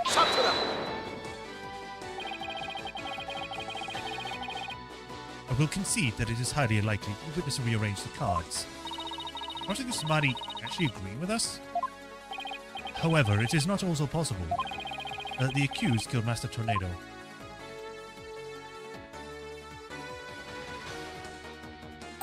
And then left that message in order to frame the witness.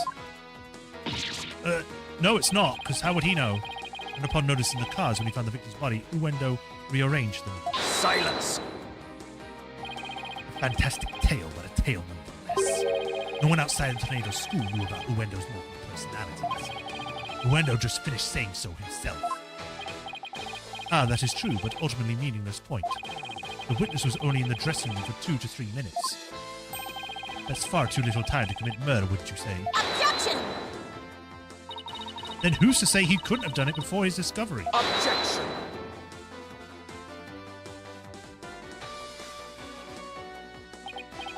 Ah, that spring chicken memory of yours. Have you already forgotten the prosecutor Blackwood's testimony? Simon's testimony? Oh. Yoru escorted me to the dressing room, but we were heard the sound of a Rakugo being performed from within.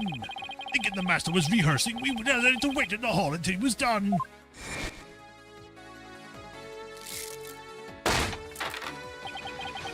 That's right, until just a few moments before Uwendo entered the dressing room, Typhoon Tornado was confirmed to still be alive. No! Not only that, but Uwendo was still on stage just before they discovered the body.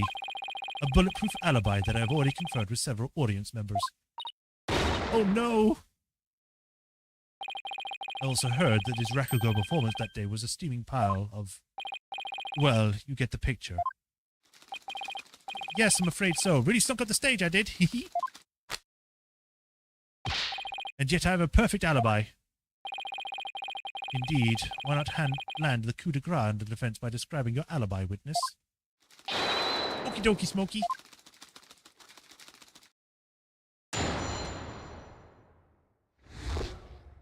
Wendo's alibi. I was on stage until just moments before I went into the dressing room. The entire audience was my witness. My performance was a huge bust. Not a single soul laughed.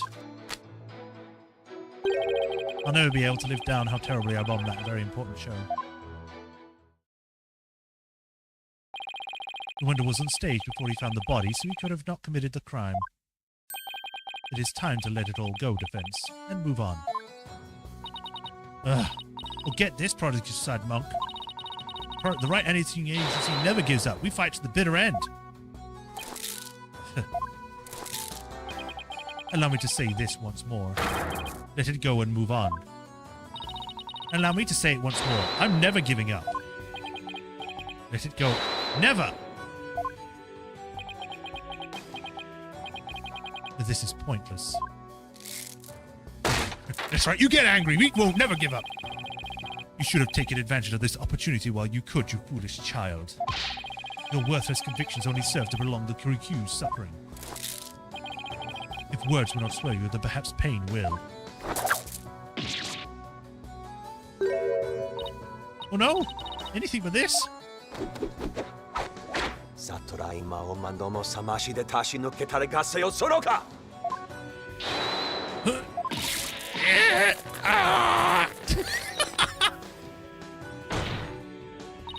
What's the big idea, Prosecutor Sad Monk? That was but a small dose of punishment for your misguided convictions. Are you now a bit more inclined to give up as instructed? As if! In that case, you must require another dose.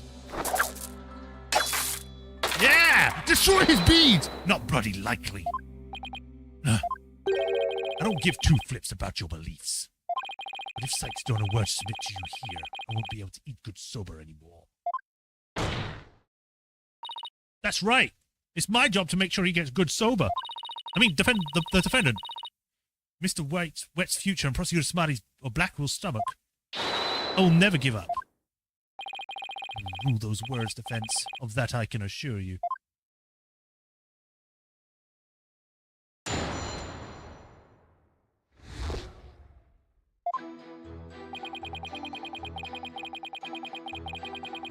Hold it!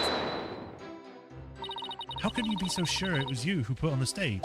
Or who was on the stage? Are you asking whether it could have been some imposter? I guess so. Unlike a big arena, a Rakugo Theatre is a cozy little place. It would be hard to pull an audience in such an intimate setting, don't you think? Yeah, I guess you're right. Good, I'm glad we could clear that up, because I guess you could say...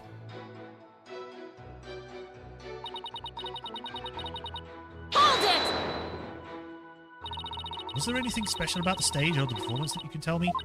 For example, were the lights dimmer than usual? Were there any problems or accidents? Not a thing. Everything was the same as always. Mr. Prosecutor, you questioned the audience, didn't you? Yes, of course. Apparently, nothing seemed to amiss to them except, well, one small thing. One small thing? Oh, it's so embarrassing. I tried my best, really. I did.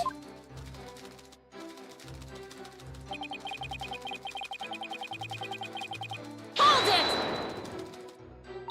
Do you have any idea what went wrong? I'm not sure if it was my performance or if it was just that particular audience. Or maybe it was the story I picked. But every entertainer knows that this kind of thing happens from time to time. I guess that makes sense.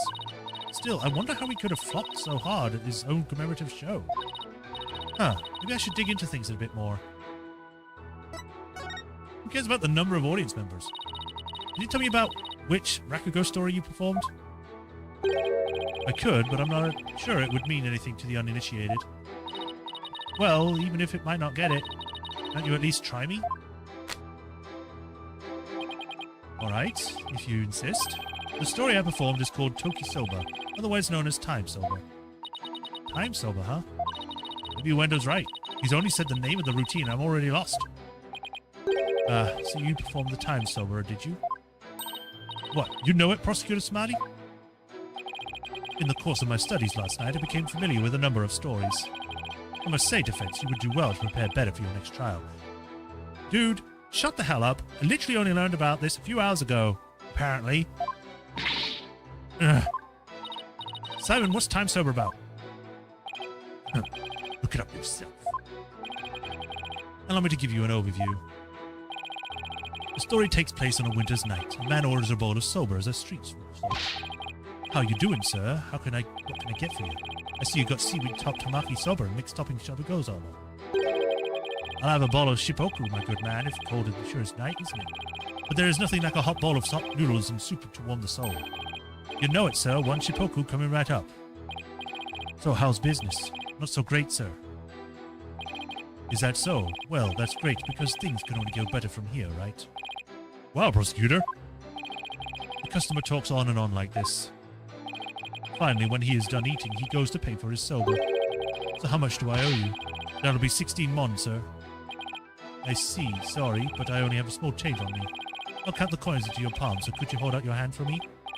1, 2, 3, 4, 5, 6, 7, 8. Hey, what time is it? It's 9, sir. 10, 11, 12, 13, 14, 15, 16. Thanks and bye. Very well done, Prosecutor Smarty. That was excellent. Was it? That didn't seem funny at all. Huh? I don't get it. What's so funny about that? Don't you see, the customer paid with coins, counting them out one by one. Then, just after counting 8, he asked about the time. And the soba vendor answered with 9. Oh, now I get it. It's not funny, though. He made the vendor say 9, and then he continued counting from 10. Exactly. He cheated the soba vendor out of 1 mon with his smooth talk. The story continues with another man who saw the whole thing and tries to do the same. But he bungled the trick and ends up paying more than 16 mon of his soba. The story ends on that as the punchline. You can look up the rest of the details yourself. Or I'm sure Prosecutor Sadmonk over there would love to perform it for you after court. So basically, it's a story about a man cheating on his soba bill. That's kind of petty, isn't it? Huh. Is that really all you have to say about the classic story? Time soba is such a well-known stable of records. Objection! Fine, so you studied a lot. But we haven't had the time for a lecture detour right now, Prosecutor Sadmonk. Oh, I wanted to hear a little bit more, but I suppose it's off topic. Getting back to the matter at hand, Miss Sykes, the witness, stated that the story I performed is called Toki Soba, otherwise known as Time Soba. Would you like to add this to the statement to the testimony? Should I have that statement added? Yes. Yes, Your Honor, I'd like to have it added. Very well. I went through all of that. I can at least have it added.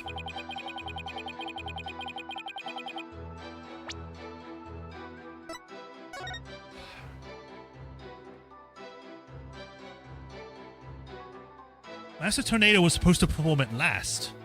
And yet... it was supposed to go Geiru, Uendo, and then Master Tornado. So why would he be the second one? Objection! Uendo, isn't there something odd about the routine you performed? Odd? No, I don't think so. There's anything odd about it. What are you talking about? There's nothing. That's exactly what I find odd. The fact that you don't think it's odd. Objection! We are discussing the witness's alibi at the moment, defense. The show's program is completely irrelevant. Objection! That's where you're wrong, Prosecutor Samari. The reason being it contradicts the statement the witness just made. Uendo, do you know what this is? No, what is it? This is an invitation to the show sent from Master Tornado to Prosecutor Blackwell. Included in the invitation is a rundown of the show's program, which clearly states that Time Soba was to be performed by Master Tornado himself. No. No. No.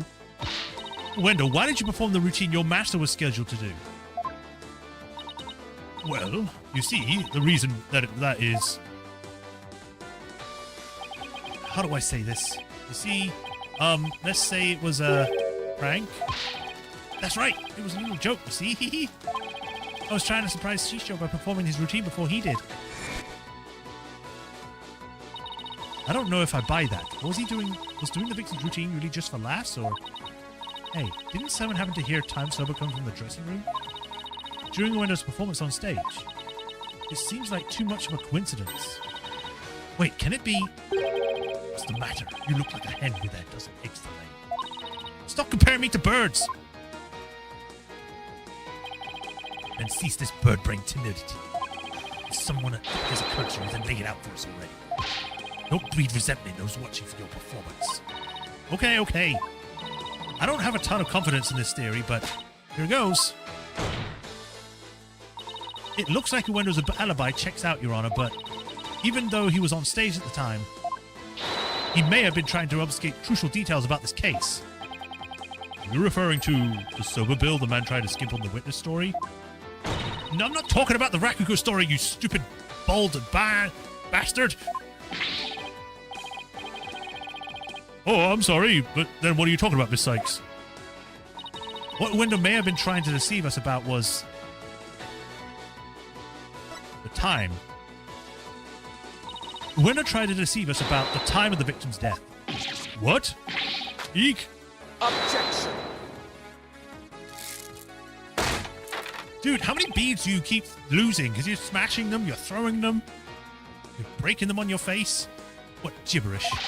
Prosecutor Black will even testify to the victim's death. Time. You know? I know. But he only testified the way because he and Geru had been completely taken in. You mean by the sober bill thing?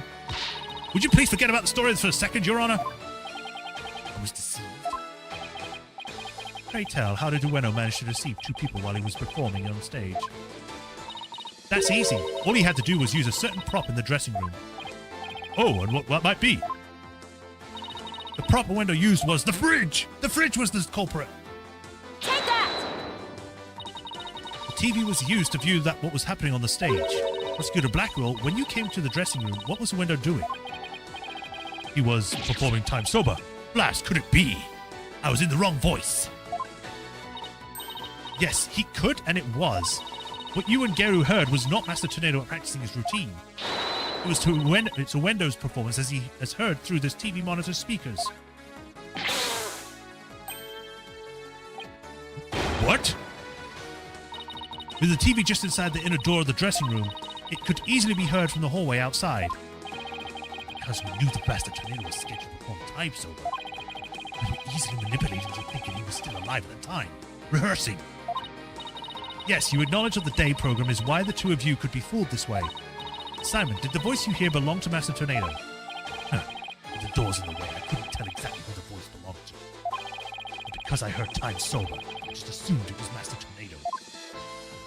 He's so angry. I can't believe I was taking it for such a simple mind game. Objection.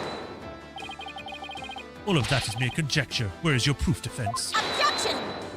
Where's yours? Uendo moved the TV back when he discovered the body. After all, he couldn't very well leave it by the door, because then someone might figure out that trick he'd been playing. And there's one thing about Uendo's actions that's suspicious. And that is the fact that he flopped so badly on such an important occasion. What's so suspicious about that? Even pros slip up once in a while, you know. But I believe that this time it was intentional. Because Uendo knew it would be strange to hear laughter coming from the dressing room. Oh my! Yipes! It was all just a bit too perfect to be a sheer coincidence. Plus, if the voice Prosecutor Blackwell and Geru heard was due to Uendo's scheming, then the victim's time of death could have been earlier than 4 p.m. In other words, Uendo could have killed Master Tornado himself. All that wasted tea. I've got you by the stones now, Uendo, so you better confess everything.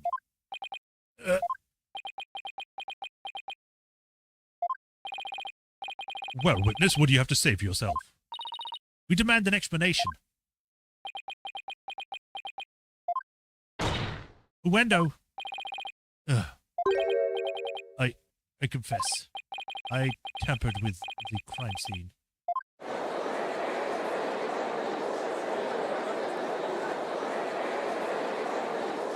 Yay!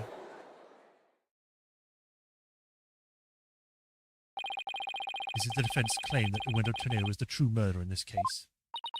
If he tampered with the crime scene, then we have to at least consider him a suspect. Now wait just 1 minute. Yes, I admit to messing with the dressing room, but I didn't kill Shisho. Then why did you tamper with the crime scene? I refuse to answer that question. What? Shut it up.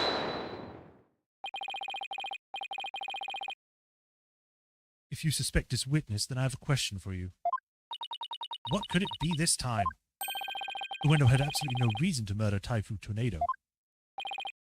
After all, why would Uendo kill the man who recognized his skills and promoted him?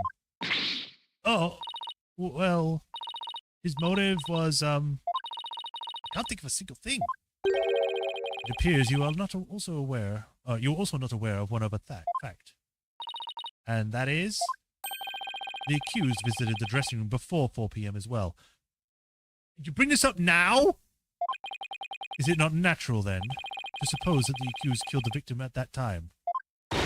What? Nobody told me Mr. Wet had also gone before 4 p.m. We were only discussing the time frame after 4 p.m., so I didn't think to mention it. But now that you have made the time period before 4 p.m. relevant... Uh-oh, I don't like where this is going.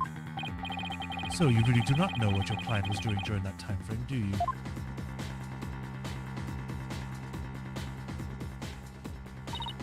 Well, it was all very sudden and, why did you wait until the very last second to contact me, Simon? Did you give me that look? And just so you know, Bucky never told me he had visited the master before 4 p.m. either. This sort of thing is exactly why prosecutor keeps calling us unprepared. The defense will stop squabbling this instant. Sorry, Your Honor. Oraskusamari, please continue. Thank you, Your Honor. Defense, you know the sober-making implements in the dressing room, correct? Is he talking about the equipment for making sober noodles? No, he's not. He's talking about some different equipment.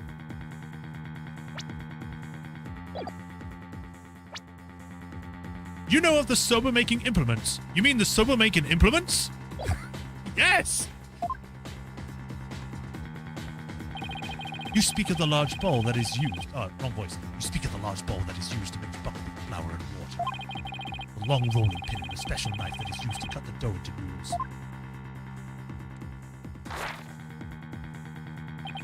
Precisely. These tools all came from the accused sober shop. You mean they didn't belong to Master Tornado? Mr. Wet had visited the dressing room to give the victim a sober-making lesson. And that visit was before 4 p.m. I'm afraid that after the accused kneaded the dough and made those noodles,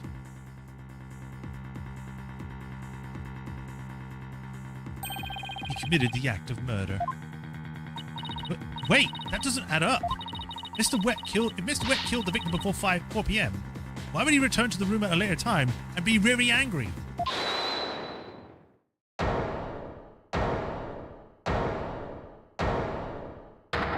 Oh, hi.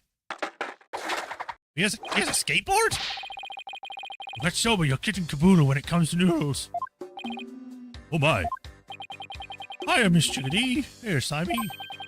The reason I went back is because Master Tornado ordered me uncooked noodles.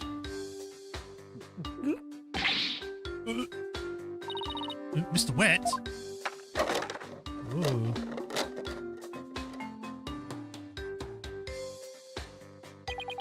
Yesterday I brought noodle-making noodle tools to the dressing room at around 2 p.m. That's when Master Tornado ordered uncooked soba noodles to stock up on. Uncooked noodles to stock up on? Yes, ma'am. Master Tornado kept a supply of soba noodles for my shop in his fridge. Oh.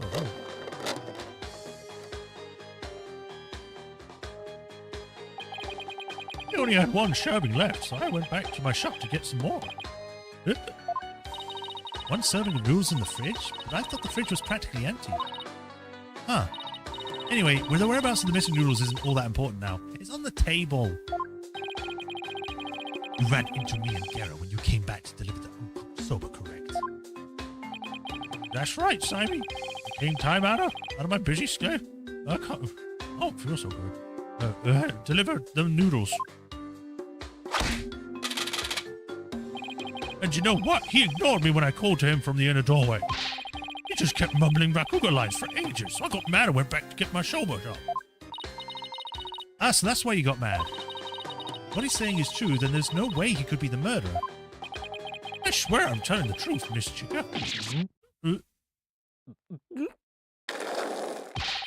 Bailiff, quick, get this man to the infirmary. He came all the way to the infirmary, from the infirmary, and then had to go back immediately. Well, I dare say he's quite the handful. Your Honor, please accept the statements Mr. Wet just made just now into the evidence. Objection! I believe the accused's statement about going to the room at 2 p.m. is true, for it falls within the victim's estimated time of death. Then why did you object to it? That opens up the possibility that the crime was committed between 2 and 4 p.m. That's some critical information. Yes, Your Honor. But other than that one point, Mr. Wet's statements are dubious and without proof. Objection! But hey, they are the words of the defendant himself. Simon, back me up here. He has a point. If I were the prosecutor, I wouldn't accept them either. While I understand the defense's feeling on the matter, this court is unable to accept anything other than the time the defendant made his visit. Now what do we do? I trust you have no further objections, defense. At last, the time has come to send the soul of the victim onward to the Twilight Realm. Silence! What are you yamming on about, Prosecutor Sadmonk? We still have something we need to question Owendo about. We do? Like what? Well, don't just stand there. But we don't have any evidence left to present. Have you forgotten already? Isn't there still a hidden witness you have yet to question? A hidden witness? Oh, that's right. Your Honor, there's still one more issue we haven't finished discussing yet. Oh, and what is this unfinished on business? Why am I'm losing the ability to speak as we're going. Are we nearly done? We haven't finished discussing this issue related to Owendo. Owen.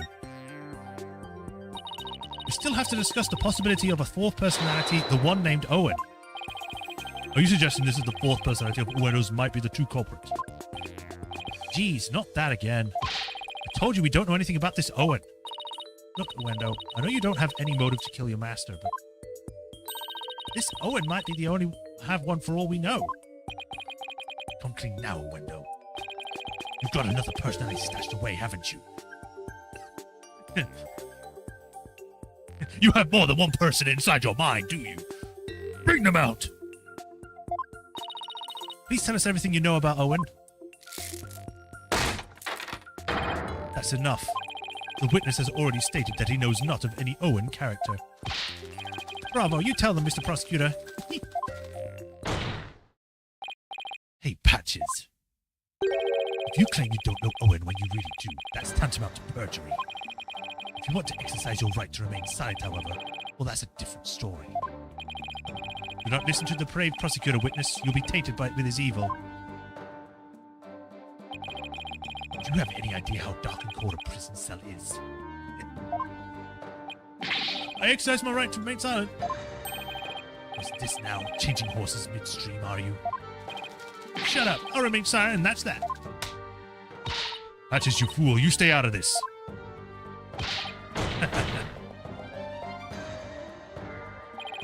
Patches is not the brightest bulb in that box you call a noggin, is he? The fact that he switched from I don't know any Owen to I will remain silent is proof that he does know about Owen. There it is again. Simon's formidable psychology manipulation tactic. You should really learn this, Athena. Like, you're also a psychology major. I'm sure glad he's on my side today. Objection! You dirty, despicable, depraved prosecutor. You were leading the witness. Witness, there is no need for you to submit yourself to defense questioning. Objection! Your Honor, Owendo is definitely hiding something. Please allow me to question this witness about the existence of Owen. I suppose this witness can confirm or deny the existence of Owen for us. Very well, I will allow the defense to proceed. Conker.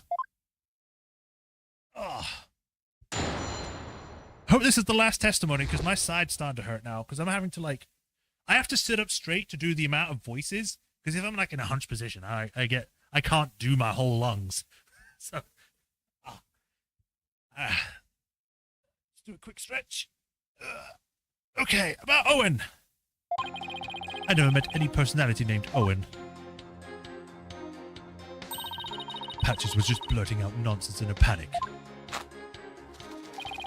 We were always aware, so we definitely noticed if a personality like that showed up. How dare you treat me like a criminal based on mere conjecture? Wow, how am I supposed to deal with the testimony of 3 personalities? Unless you can prove the existence of Owen here, it's all over. You best screw your courage to the sticking place and attack that testimony head on. Alright, I will. Just stop putting the pressure on me. I have to draw out some info. Anything to drag Owen out into the open.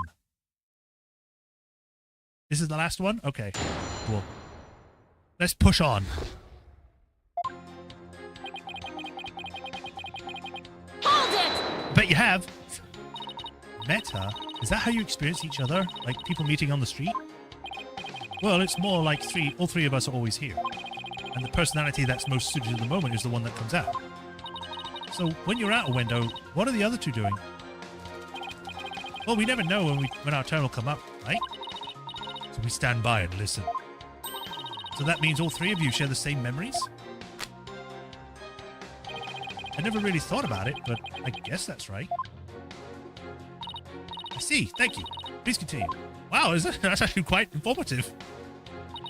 There was no messing about, no funny jokes or anything. It was like straight to the point, got some answers, got responses, and learned something.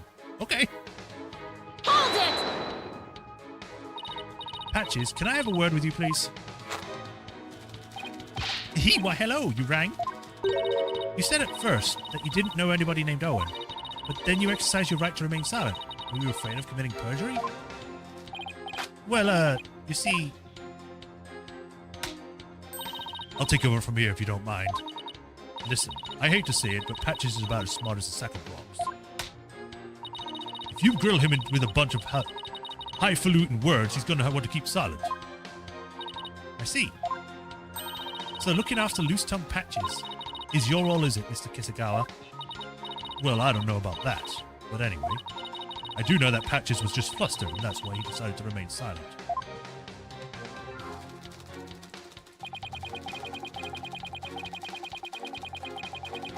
Hold it! But what if, for some reason, you 3 were unconscious at the time of the incident? If the 3 of you weren't alert and aware, what would happen? What would happen? I'm not even sure what you mean. I mean, you 3 share the same memories, right? But what if Owen is different? What if he was a memory separate from yours? Maybe Owen emerges when the 3 of you are unaware or unconscious? Objection! Instead of speaking as if the 4th personality is a foregone conclusion, I suggest you prove his existence first. Well, we've already seen 3 personalities. A 4th wouldn't be a stretch.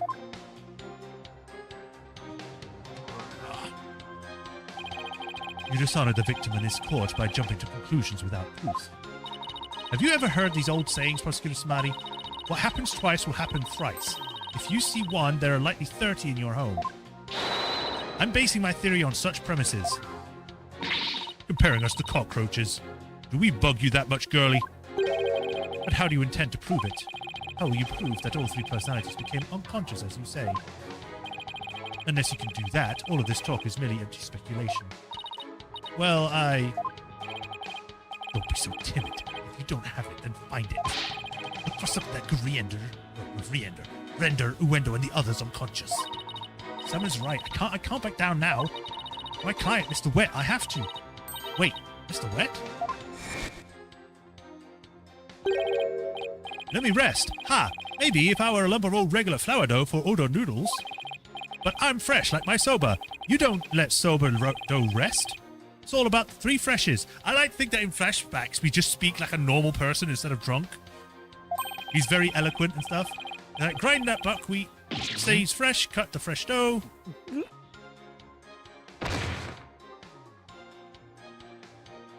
Oh no, I have fallen. He has blacked out. Mr. Wet, falling unconscious. Wait a minute, I think I've got it. Miss Sykes, do you have proof to back up your theory?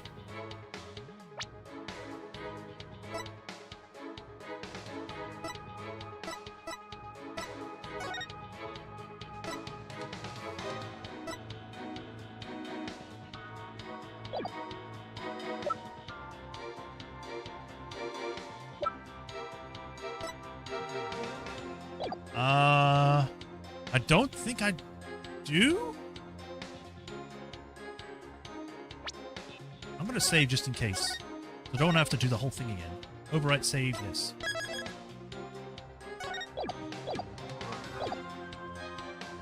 No. I'm afraid not, Your Honor. Of course you do, Tina. Have another good look at the crime scene photo. Okay. Huh. Something that could have made the three of them lose consciousness. Was there anything like that there in the dressing room? Are you telling me that he tripped over the TV and knocked himself unconscious?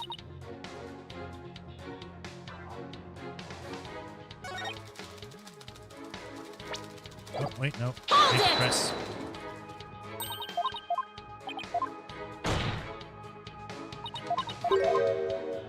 Objection!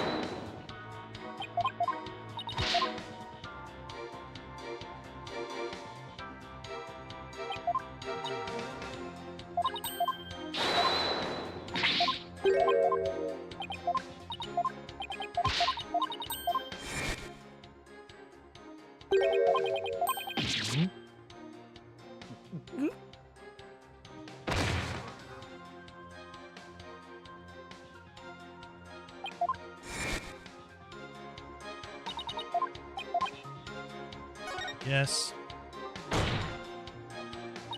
Yes, Your Honor, I do. The proof is right here in this crime photo. It is? In that case, please point out what supports your theory.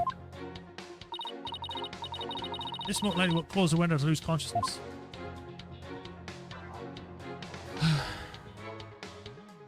I mean, it does look like there was a second person here because this is over here. And it's some sort of bun with a camel on it. Take that! I guess they got drunk? This is probably what made Lueno lose consciousness. Ah, yes, the sake. I'm doing the wrong voice. Ah, yes, the sake. Isn't it just like Master Tornado to pick a fine brand like camel? Sake? Oh, you mean rice wine? Oh, please, don't call it rice wine. That's so unsophisticated. It's not even wine. Huh, silly girl. I must agree, you need to become more cultured. Tomato, tomato, it's made of rice. People get drunk from drinking it, right? It's called sake. End of story. Fine, sake it is then. Ay caramba. Everyone's so touchy about these things. I recall Master Tornado would often have a drink or two before performing. It said it made him more eloquent. Drinking too much of the stuff can make one lose consciousness, though, of course.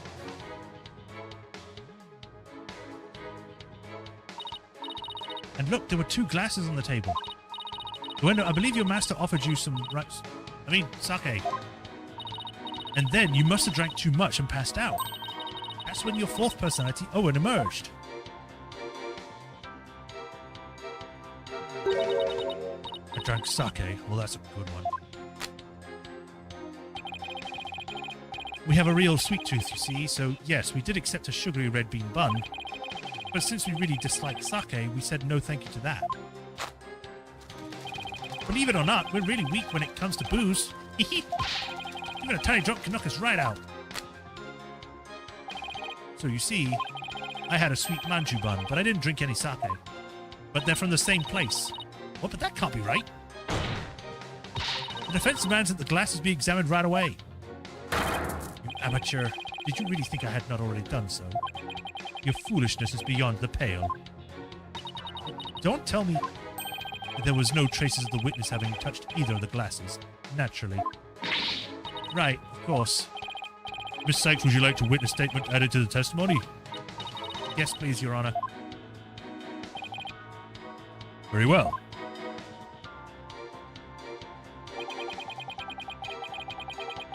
Any sake? Oh, whoops, didn't mean to press. Now we're in trouble. That kind of answer is exactly why Sad Monkey is answering you. Now use your head. There are countless ways Wendell could have stuck sake into his mouth besides drinking it. Yes, I know. I've already figured that out. But nothing. Give it some thought and you'll figure out something. Witness must have had something that contained sake. Is there anything in the court record that hints at something like that? Yes.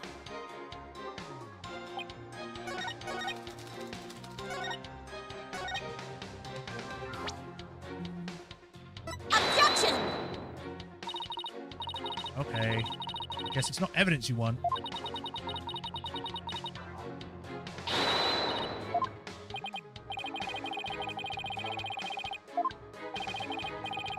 And does not even make any logical sense. Blah, blah. Everyone's a critic! Cut me some slack! I'll probably have to press on it first. Hold it! So if you had even a tiny sip of sake, you'd conk right out, huh? That's why you didn't touch the glass that Master Tornado offered, correct? Yes, that's right. Then maybe you ate something that had sake in it as an ingredient? I don't recall doing anything like that.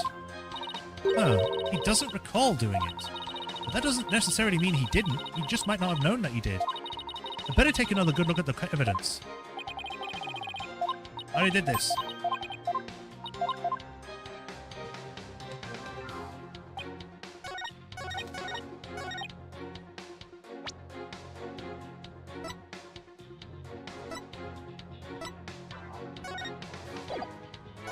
No. I've already looked at this. It's not listed, though.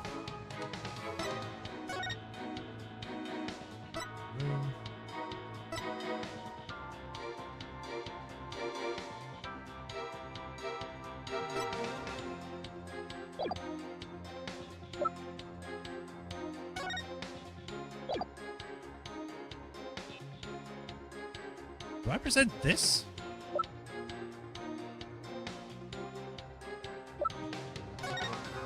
Objection! This shows what most likely made Owendo lose consciousness. That note, are you feeling lightheaded, child, or perhaps a bit peckish? I'm not hungry, and my head just feels fine, thank you very much. Look at the paper this note is written on. Isn't there something familiar about it? What exactly is your point, Defense? This faint design here reminds me of the paper from... Yep, it's a piece of the wrapping paper on the box of manchu buns by the victim by the door, on the floor. I just realized they didn't make this grape juice. Owendo, you may not have drunk any sake, but you did eat a sweet bun, red bean bun made, right? Well, yes, that's right. I don't know if you're aware of it or not, Owendo, but I believe the manju you ate caused you to fall unconscious.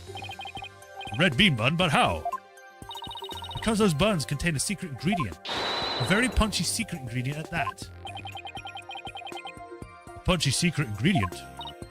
Yes. The design of the wrapping paper matches that of something else in the room. It does? The design of this object matches that of the manchu box wrapping paper. Do I have to actually, like, do that? Take that! The camel pattern. It's the same one as the camel brand sake. So, just as Owendo said, he didn't drink any sake per se. But he did eat some. Impossible. Owendo had a camel brand red bean bun, which boasts a nice shot of sake as one of its ingredients. The defense is claiming that Owendo passed out after consuming a camel sweet bun, which allowed a fourth personality named Owen to emerge. Is that correct? Yes, Your Honor. That's exactly what I'm claiming. But there's one thing that bothers me.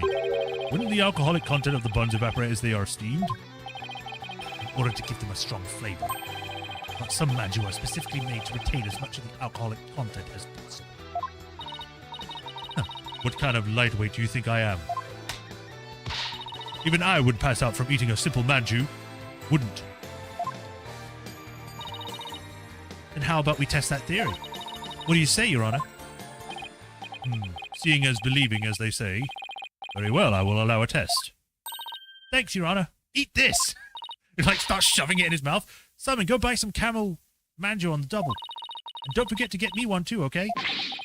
Why must I? And while you're at it, Prosecutor Blackwell, you get one for me as well.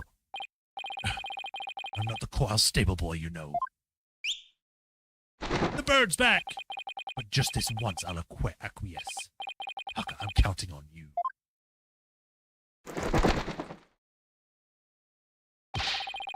All of you had better pay me back. Ah, but I thought it would be your treat, Prosecutor Blackwell. What a shame.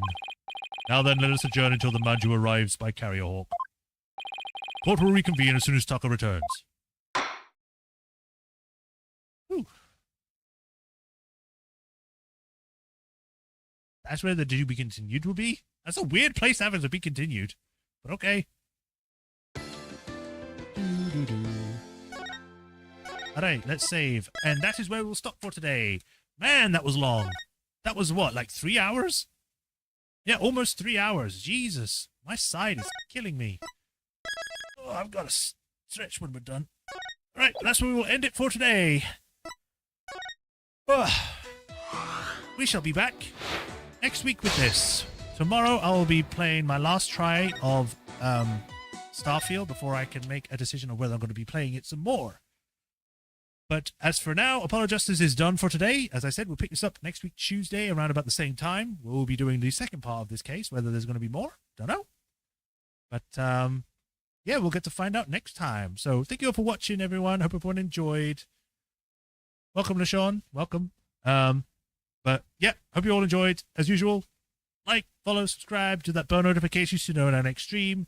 If you like what I do, there's also links. If you want to help support me as well, there's links to Patreon and tips in there as well, or at the bottom of the video, depending on where you're watching from.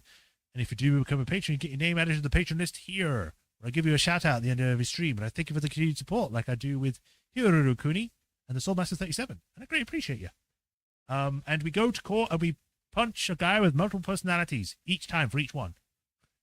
I guess. But yeah, that's where we'll stop. I'll see you all tomorrow or next week. Until then, you'll take care. Have a nice rest of the day. And yeah, have a good one. Bye, LaShawn. Bye, LaShawn. Bye, everyone. Ciao.